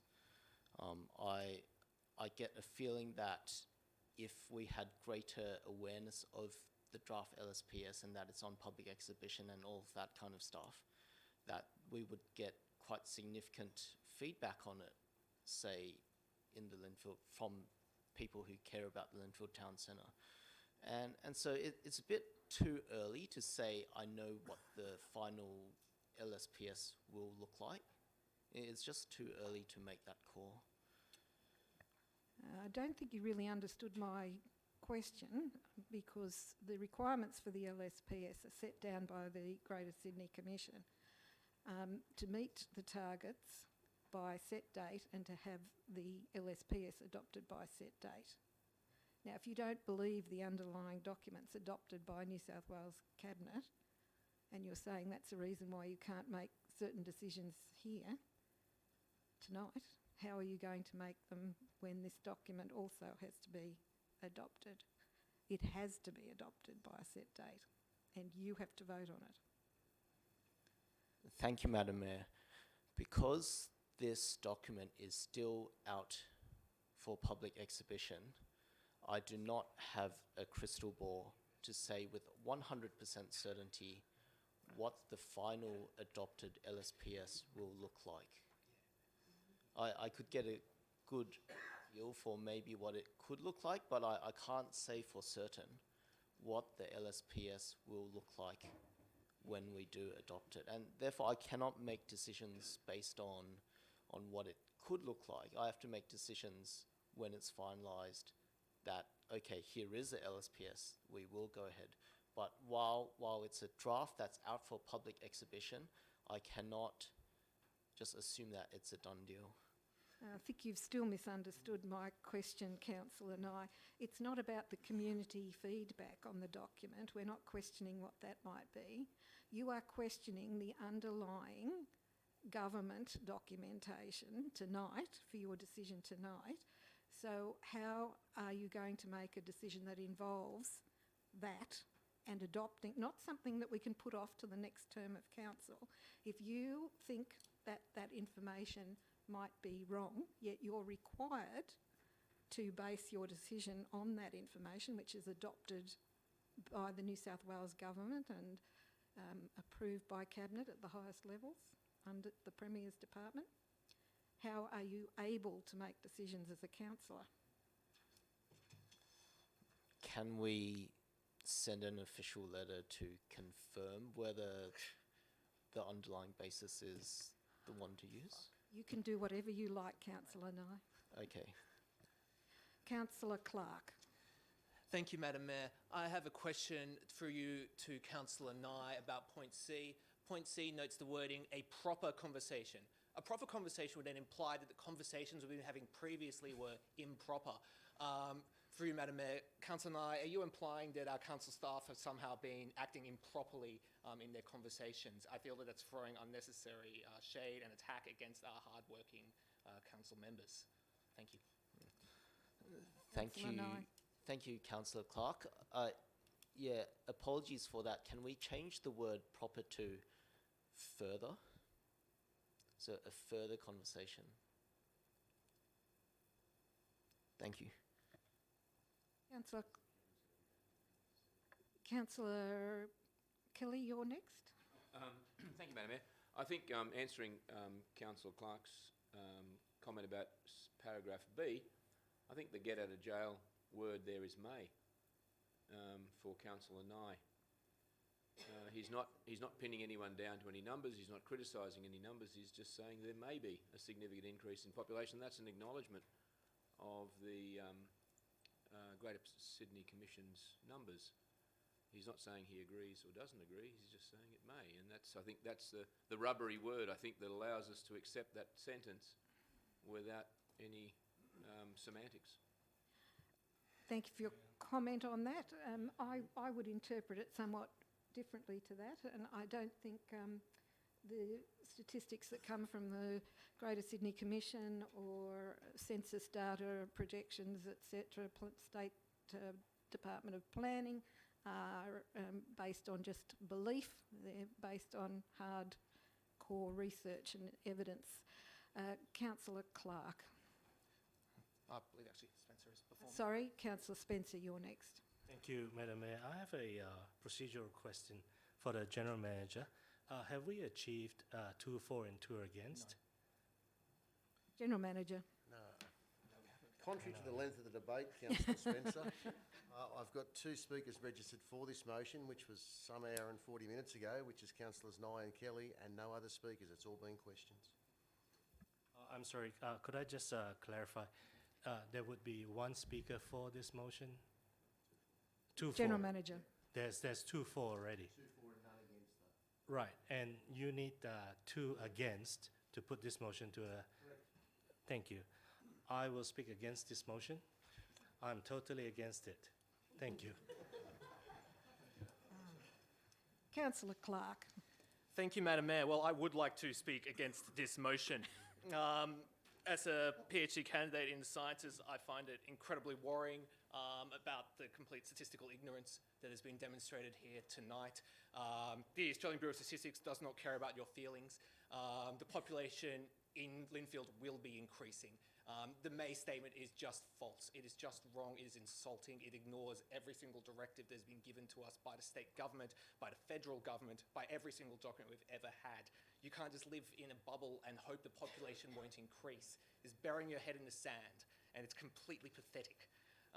So moving on from point B, I'm really glad we did fix up point C because I found it incredibly insulting to our staff and implied an incorrect behaviour on their part. Although I really do not see what further consultation will be. The reality is, in Australia, we are not a true democracy. We don't vote on literally every single thing with every single person.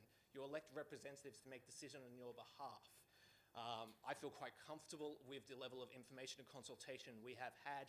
I fail to see what any further consultation would give us. The reality is that no one here in this audience will be able to see this documentation.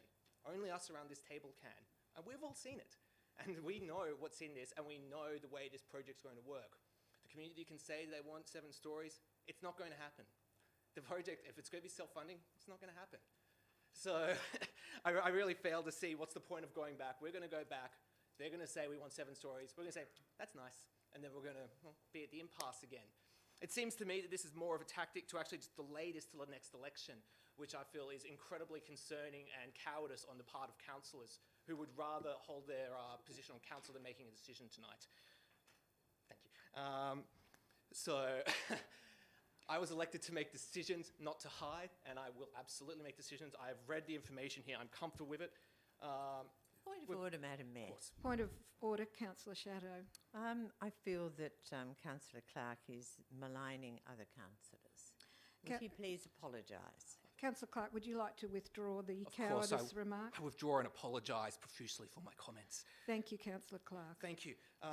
So now to continue. We've talked about the boogeyman of governments and transparency. It has been raised. I did not say you, Councillor Nye. But governance and transparency has been raised time and time again. I'm really confused as to what councillors feel has been incorrect governance, incorrect transparency. I've sat in meetings where councillors have proposed such lunatic ideas that would never go ahead. I think those were ignored. Madam Mayor, relevance. Councillor is Clark, Councillor please, Clark speaking Councillor to the Clark, motion, please be please? seated. Thank you. Councillor Shadow, have you got a point of order? Yes, point of order. It's a matter of relevance. You don't Is- believe I that don't believe Councillor that Clark is Councillor being Clark relevant. is being relevant. Councillor Clark, can you ensure that your comments are relevant to the motion before us? Of course, Madam Mayor. Apologies if I went off topic at all. Well, look, I think I've made, through my questions, abundantly clear tonight on my position on this topic. I do not believe that further consultation will yield anything of benefit. The only way this could possibly go forward is if we were to remove the principle of self-funding, which would require a separate council motion. And then, as we've discussed, if we remove that, I fail to see how we can pay for this site and for our current additional financial challenges going forward. So again, I don't want to go too far off topic, Councillor Chateau. My concern is, through the resolutions that we're seeing before us, that this will never happen, that Linfield will never have their town centre, and Linfield will only get an above-ground car park, which is what Linfield fought so hard to not have over 10 years ago. So I think that this is a disastrous motion for the residents of Linfield, that they will get nothing. The consultation will take us nowhere, and that we have completely wasted our time. We have wasted $5 to $6 million, which we are going to have to pay back. And I think this is just a complete disgrace. So, Madam Mayor, thank you. Thank you. The next speaker is Councillor Kelly. Thank you, Madam Mayor. I think we have 242 against. We I'd do like to indeed. put the motion to the chamber. Yes, first we have a motion from Councillor Kelly that the motion be put, and I'll need a seconder for that. Councillor Spencer is seconding that. Would councillors please raise their hand if they're in favour that the motion be put? That is unanimous. Therefore, I will put the, I will ask the mover of the, sorry. Yes, I will ask the mover of the original motion, which was Councillor Nye, to sum up.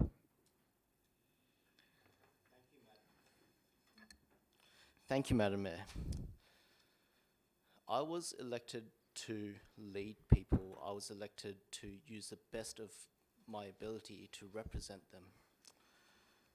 My job is to listen to them and to make decisions on their behalf and to explain to them why we're doing things in the way that we are doing. My job is to listen to the people and carry out their wishes. And it is very difficult for me to do my job if I can't show them pictures. It is very difficult for me to do my job if I cannot convey to them what this planning proposal actually means, what it does mean, what it doesn't mean, because it's just a few words that sound very scary, 14 stories. It's just a few words which doesn't actually say what's going to happen. I also made a promise to the people of Roseville and Linfield about 2 years ago that if elected, I would take this Linfield Village Hub project seriously, and especially that I would work towards delivering a good-sized park so that the future residents of Linfield living in very small, well, in various sized apartments will have some open space to spread out to. And I'm not talking about pockets of green space, I'm talking about one large space.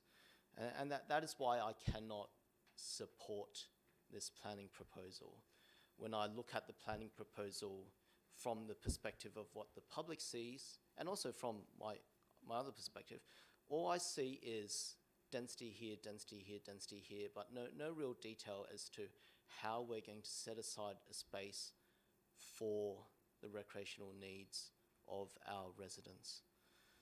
And because of that, I really cannot support the planning proposal, whether in its current form, whether it be now in 3 months' time or whenever, because I made an election promise. I cannot break my election promise. And at the very end of it, it comes down to that. I will not break my election promise. So that's about it. I really do think this horse and carriage, and I keep on forgetting which way it is, I really do think it helps to at least communicate what Linfield will look like in 2031, to have an educated conversation so that residents get on board. Because I do believe that if we have had that conversation, then maybe there might not be so much adversity to whatever planning proposal ends up going forward. Maybe not. And I know I'm using the word may and I'd get burnt for it, right? But I think it's helpful to talk about what the future of Linfield looks like. I don't think we've done enough in that space just yet. I'm not sure if we can achieve it in the next few months, but that is what motivates this motion, which I drafted. I want us to have that conversation before we talk about planning proposals. I want us to have that conversation before we start talking about why the northern half of the site can accept up to 14 stories, why the southern half of the site can only accept 10 stories, why the western half of the site is limited to 8 stories or whatever, limiting the size of a potential library. I think we need to have that conversation. I haven't been given the tools to win over the people, and I represent the people, and without having their support, I cannot give you my support either. Just to close off, I genuinely do appreciate the effort that most council staff, well, all council staff put into the work that they do. I really do. It's just sometimes there are misunderstandings and things like that. And I know that with this project, a lot of effort has been put into it to date. There are good intentions. People want to deliver something for the community, and I do hope that one day we do deliver something. But at the same time, as a ward councillor, I do hope that what we deliver is something consistent with what I had promised the people of Roseville and Linfield. At this point in time, I do not believe that this planning proposal can achieve that, and that is why I would encourage all councillors to reject it. Thank you. All right, I will now put that motion. There's one motion on the floor, which is Councillor Nye's. All those in favour? That is Councillor Nye and Councillor Kelly. Against? Councillor Clark, Pettit, Spencer, Greenfield, Chatto, Smith, Kay, Anderson. That motion lapses. General Manager. Madam Mayor and Councillors, the entire matter lapses and would need to be recommitted to Council. Yes. Councillors, we move on to NM1, Kalara Tennis Club, Regimental Park.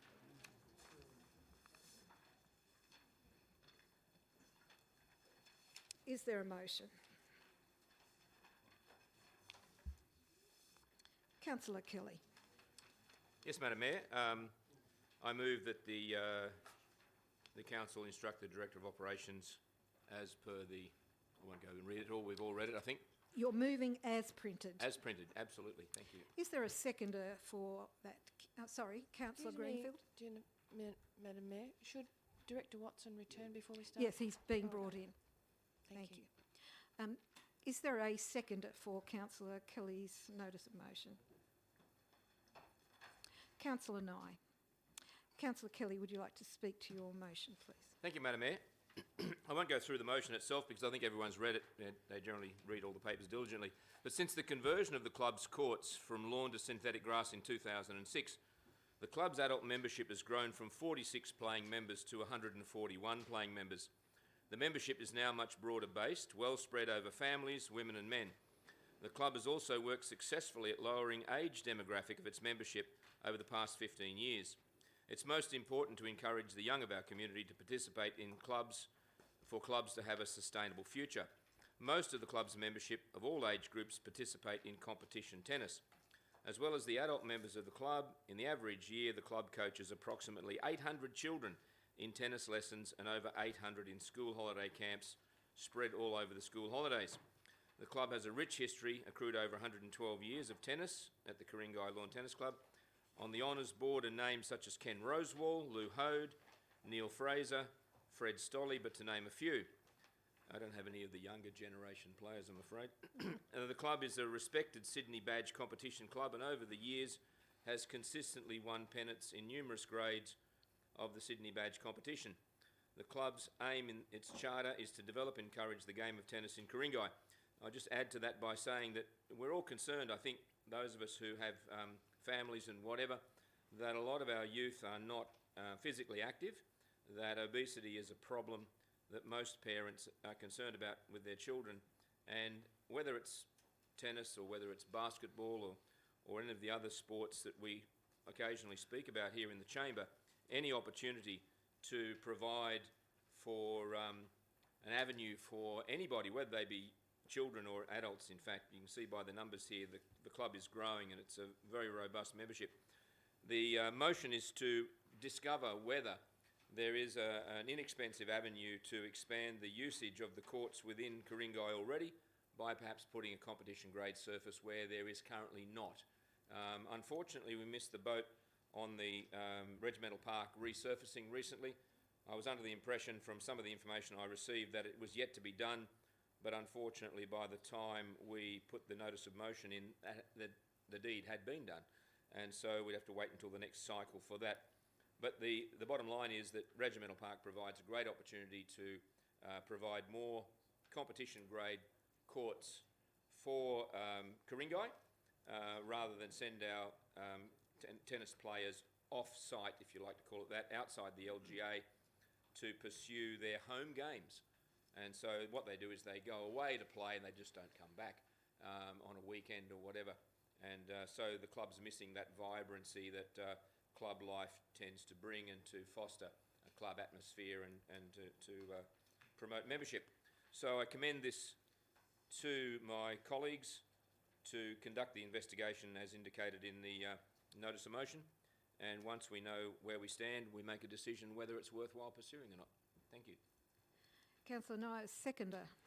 I'm sorry, there's a procedural... Point of order, yes? Yes. We can't see the motion again.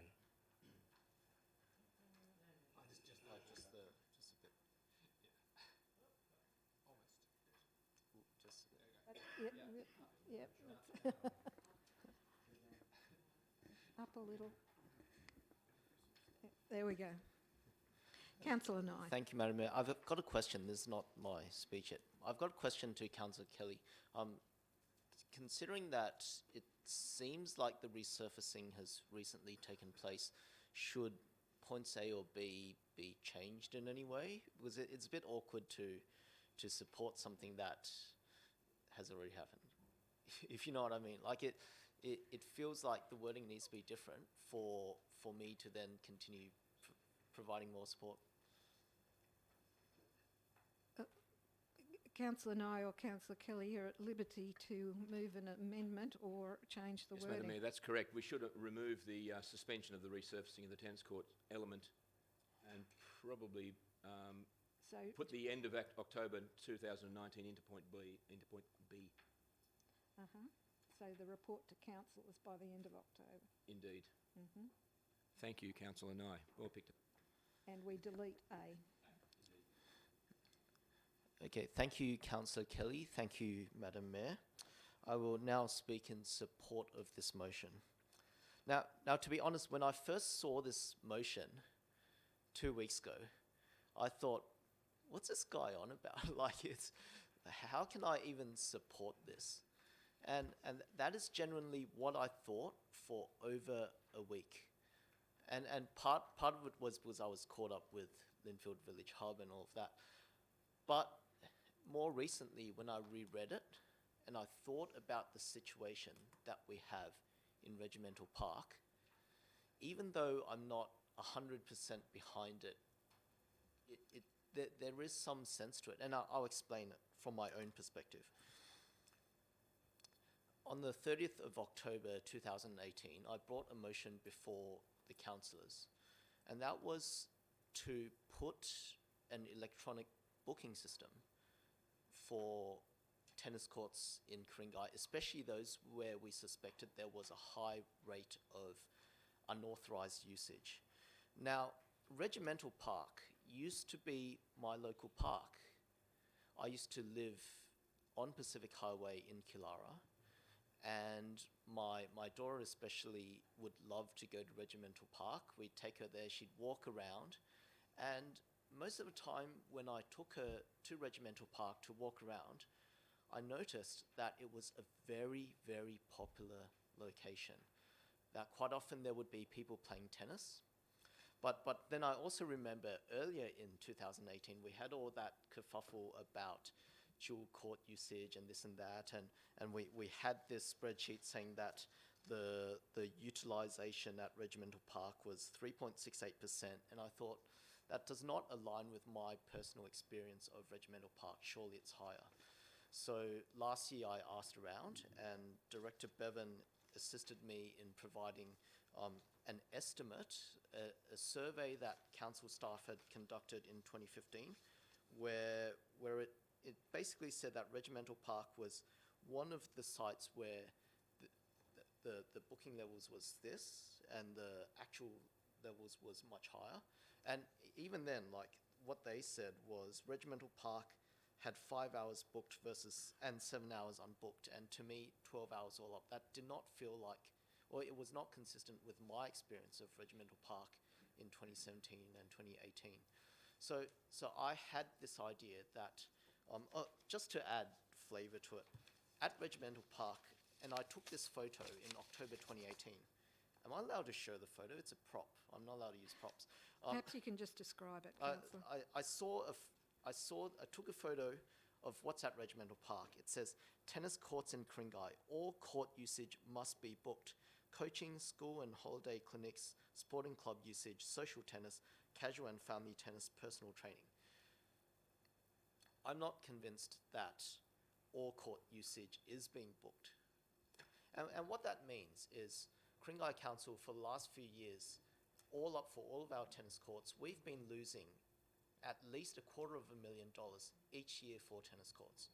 And I'm thinking that if our intent, as per this sign that I'm not allowed to show people, but if our intent... Point of order.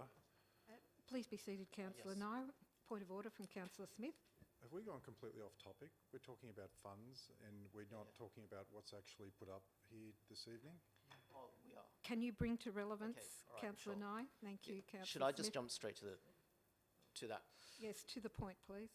Anything that we can do to increase the recovery of costs for our tennis courts should be considered and explored.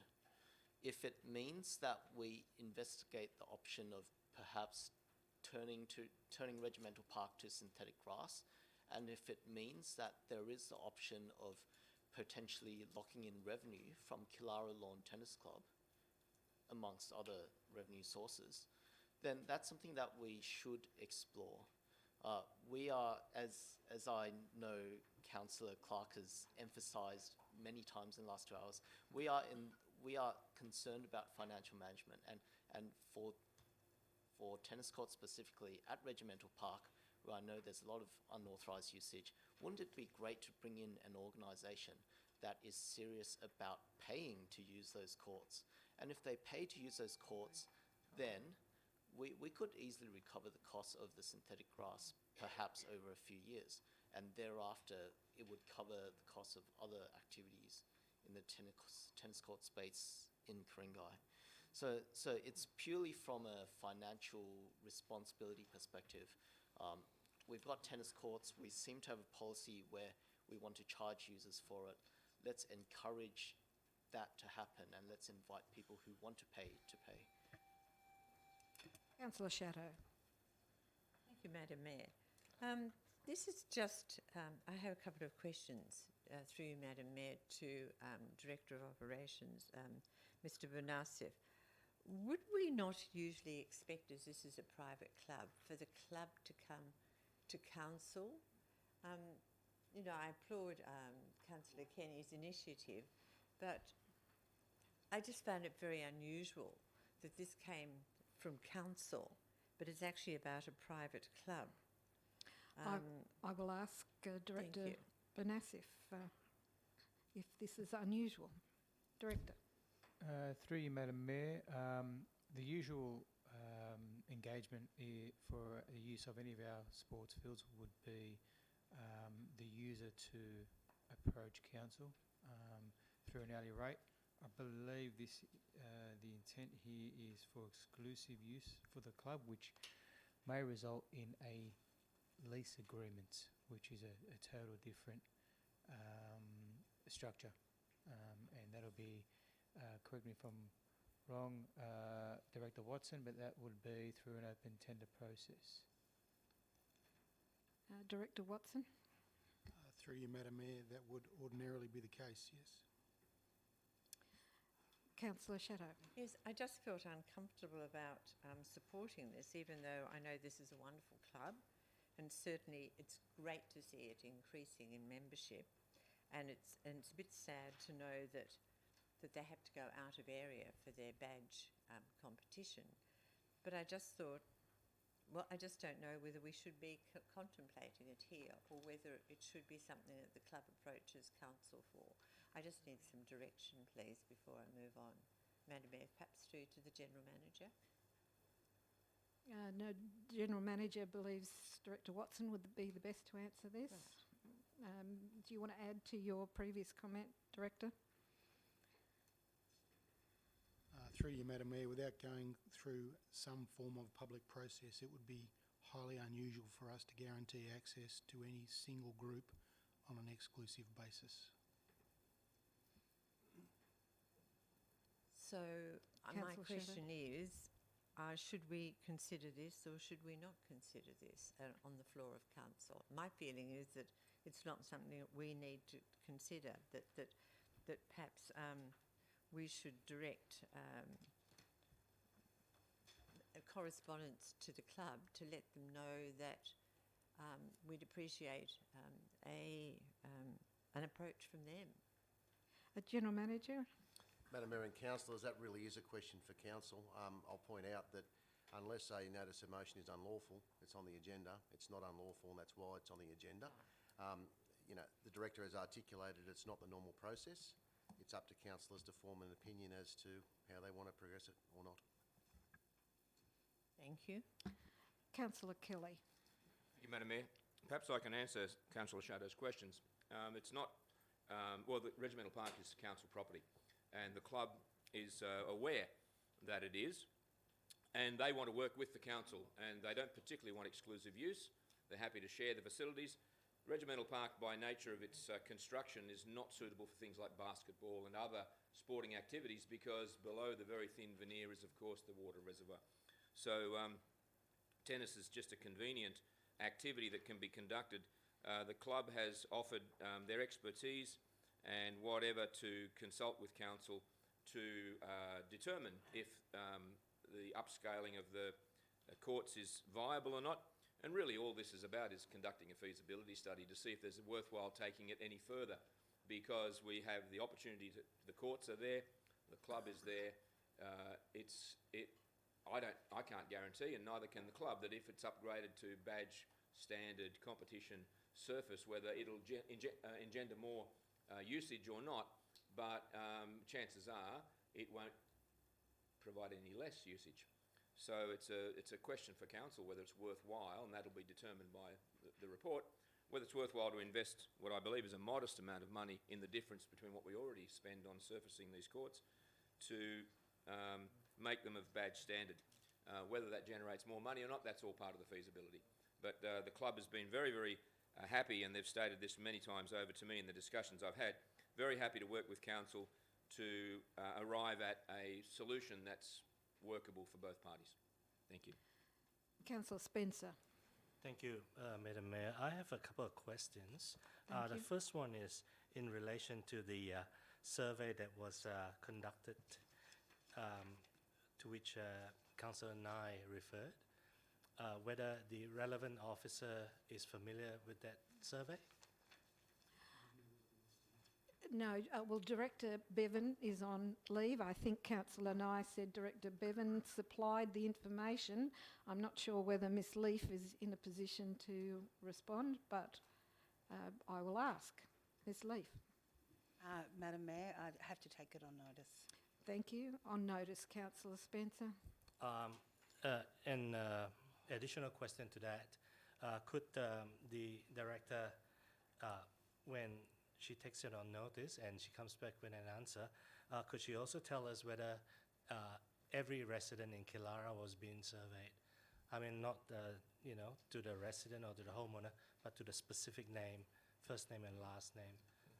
I require that if possible. I'm sure that Ms Leaf can answer that question for you. I'm sorry. Another question, Yes. Councillor Spencer? Please go ahead. To Councillor Kelly, as to whether he would delete C and keep A and B. Thank you. Into discussions, delete that part. So we wait for the report and then we're not entering discussions until... So that's to get the report first before discussion. Yeah, I agree with that, Madam Mayor. Sorry to speak over you, but yes, that's fair. Thank you, Councillor Kelly. And Councillor Nye, second, are you happy with that being altered? Thank you. Councillor Nye, you have your light on? I've got a question to Councillor Kelly, and I'm not even sure if it's relevant anymore because we deleted C. But was your understanding that this would be an exclusive arrangement, or would it be open to members of the public as well? I think Councillor Kelly did refer to that a few moments ago. And I'll just confirm it. No, this is not meant to be an exclusive arrangement at all. In fact, the only exclusive usage in Regimental Park is the Croquet Club and the clubhouse. So, and that's the only structure there that can be used by anybody. So that's probably going to be attacked, I guess, in some capacity. Thank you. Councillor Pettit. Thank you, Madam Mayor. Just a couple of quick questions. We're talking about the cost of resurfacing the courts again. When are the courts actually due to be resurfaced? They've only just been done, I believe, Director Benassif. Through you, Madam Mayor, that's correct. They've just been resurfaced with acrylic. And that would last how long? About 10 years. 10 years. So we're getting a report now for potential resurfacing in 10 years' time. Well, no, Is that sort of what we're looking at? No, I suspect Councillor Kelly means although the surface has been completed, he would still like the new surface applied instead to make it the competitive synthetic grass. Right. Okay. Not in 10 years, even though the current surface would last 10 years. Right. So we're going to rip up a brand new surface to put in another surface? Well, potentially. I believe we could lay it on top. Is that correct, Director Benassif? The existing surface will need to be treated, but it will go on top. So, okay. Councillor Pettit. Yes. Interesting concept.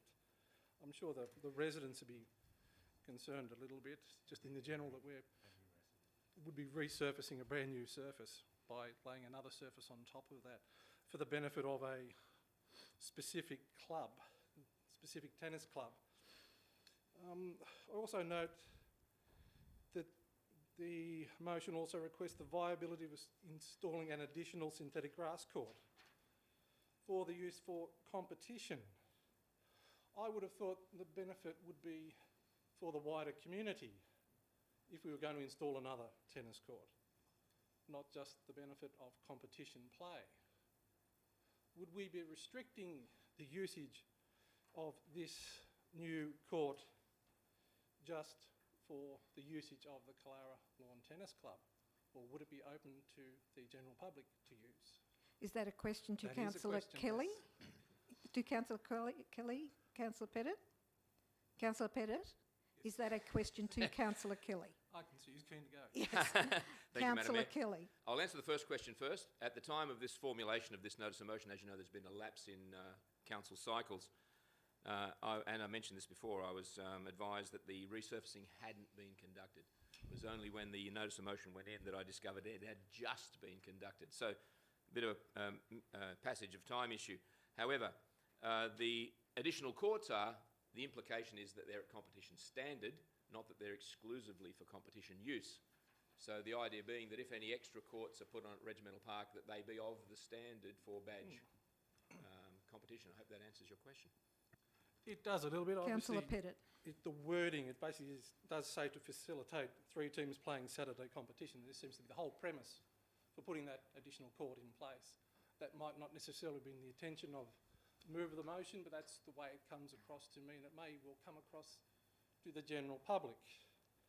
I find it very hard to support a motion to resurface a tennis court or tennis courts that have just been freshly resurfaced.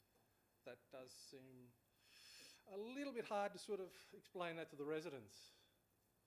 That, as another analogy I might put, we've just relayed a nice road surface and then 6 months later we just come in there along, resurface it again. Joe average public person doesn't know the difference between competition grade tennis court or the current surface. They'll just see it as duplication, so I can't support it. Councillor Nye. Just a question to clarify with Councillor Kelly.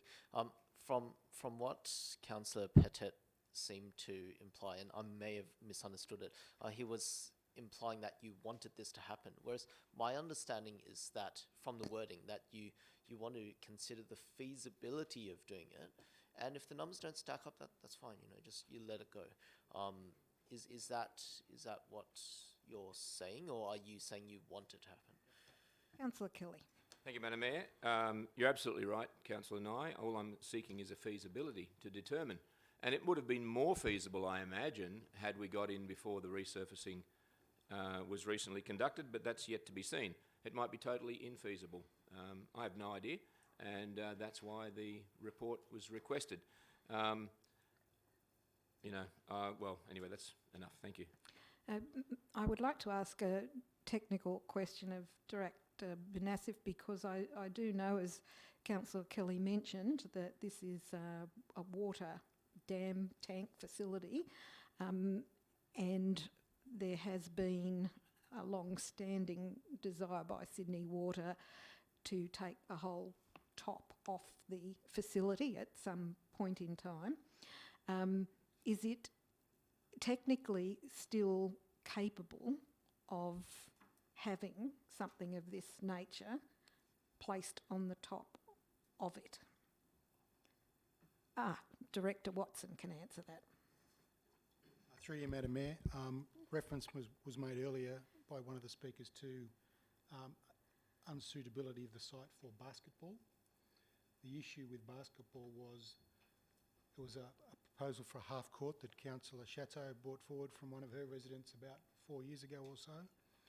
The weight of a single footing for one basketball hoop was too much to go on top of the tank. So in terms of the viability of a third court, you have the collective weight of all the fittings for all of the poles, which I, without having a calculator in front of me, would come pretty close to the weight or more of a basketball hoop. So you may well have exactly the same issue we had several years ago, and literally the non-approval of that detailed design, we had to go to the extent of designing, having an engineer certify a footing, took in excess of 2 years with Sydney Water before they finally said no.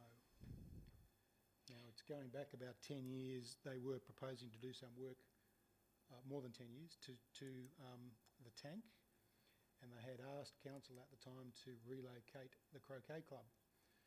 And I understand council had made all of the arrangements to relocate the croquet club to the West Linfield Bowling Club, which council had done, and then they changed their mind and said they would come back and do that work in about 10 years.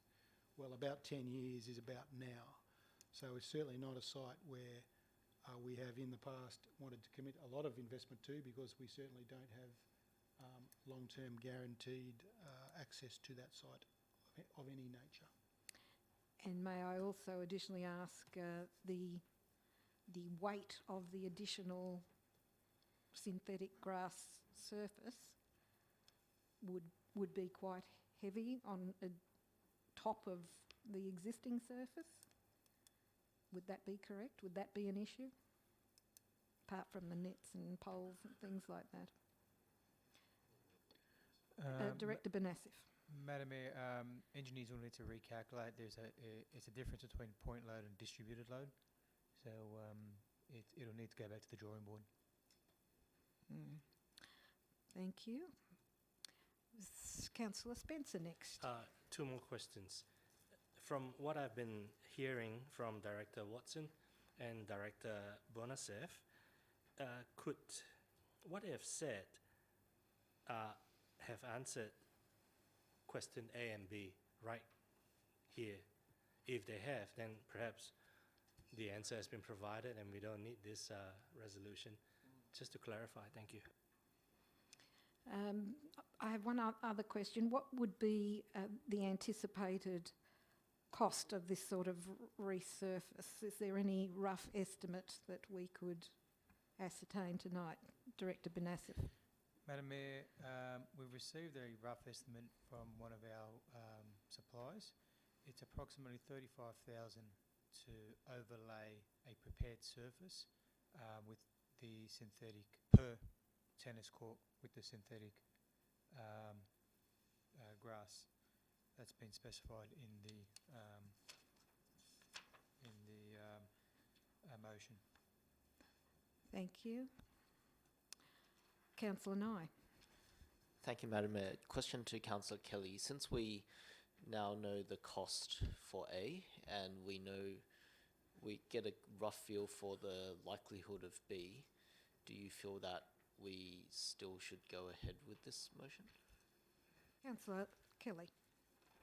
Through you, Madam Mayor, Councillor Nye, if that's the numbers, and I'm not sure what the revenue is because we just don't know, we can take this information and, we can withdraw the notice of motion, take this information back to the Killara Lawn Tennis Club and engage them at this point to see if it's viable to continue, because I don't know what the likely revenue is likely to be and what the offsets are for the cost of any additional courts or even the resurfacing, but that's a reasonable suggestion. Thank you.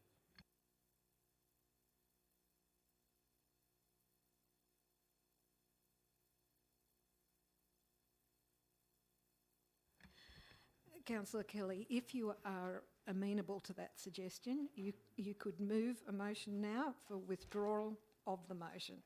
Thank you, Madam Mayor. I move that we withdraw the motion and yeah, that's it. That's Thank you. it. Seconded by Councillor Greenfield. All those in favour? That is unanimous. General Manager, extra reports circulated to the meeting. There are none, Madam Mayor. Councillors, business without notice, subject to clause 241 of General Regulations. Councillor Greenfield. Yes, Madam Mayor, I'd like to raise a business without notice to change the start time of the public forum and change the cut-off time.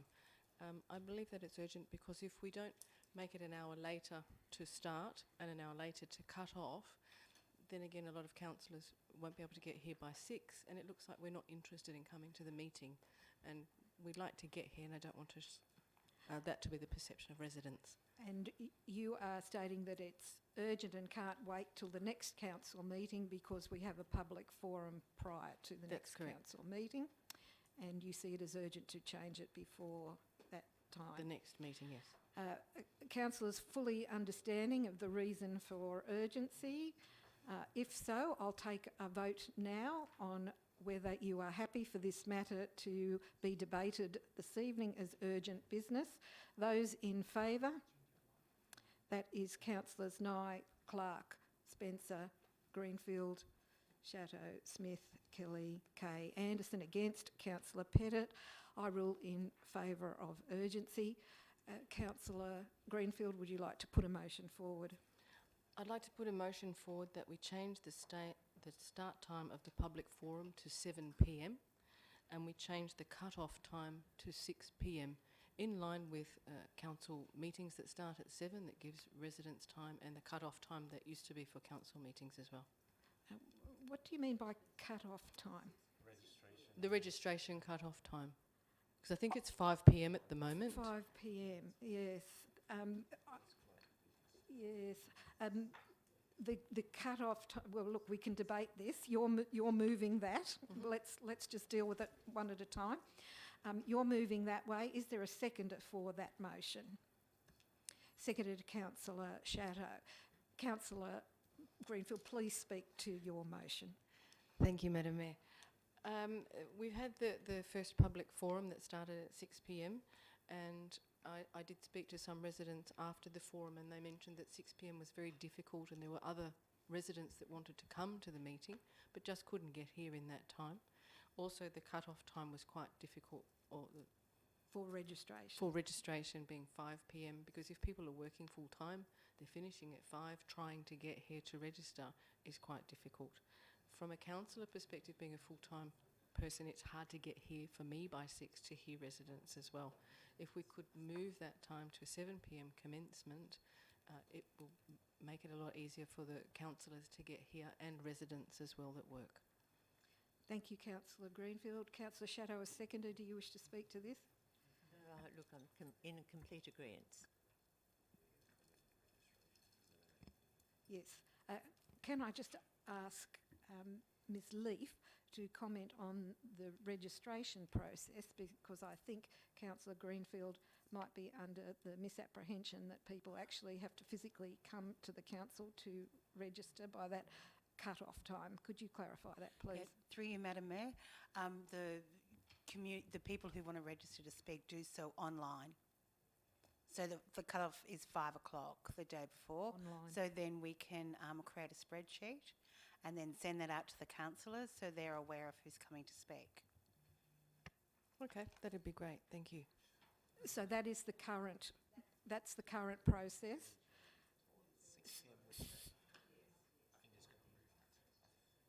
Councillor Greenfield. If we could just modify that to leave the registration cut-off time as is.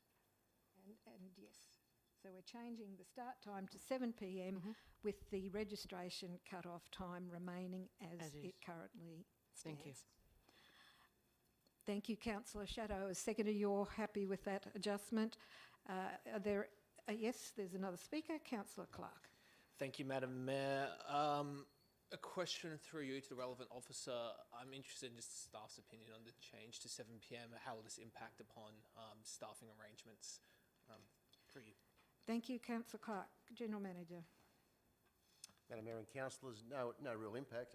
Council staff have always had to stay back till 7 p.m. for council meetings, so it's the same. If there are no further speakers on this, I'll ask Councillor Greenfield if you wish to sum up. Nothing further to say. Thank you, Madam Mayor. Thank you, Councillor Greenfield. I will put that motion. All those in favour?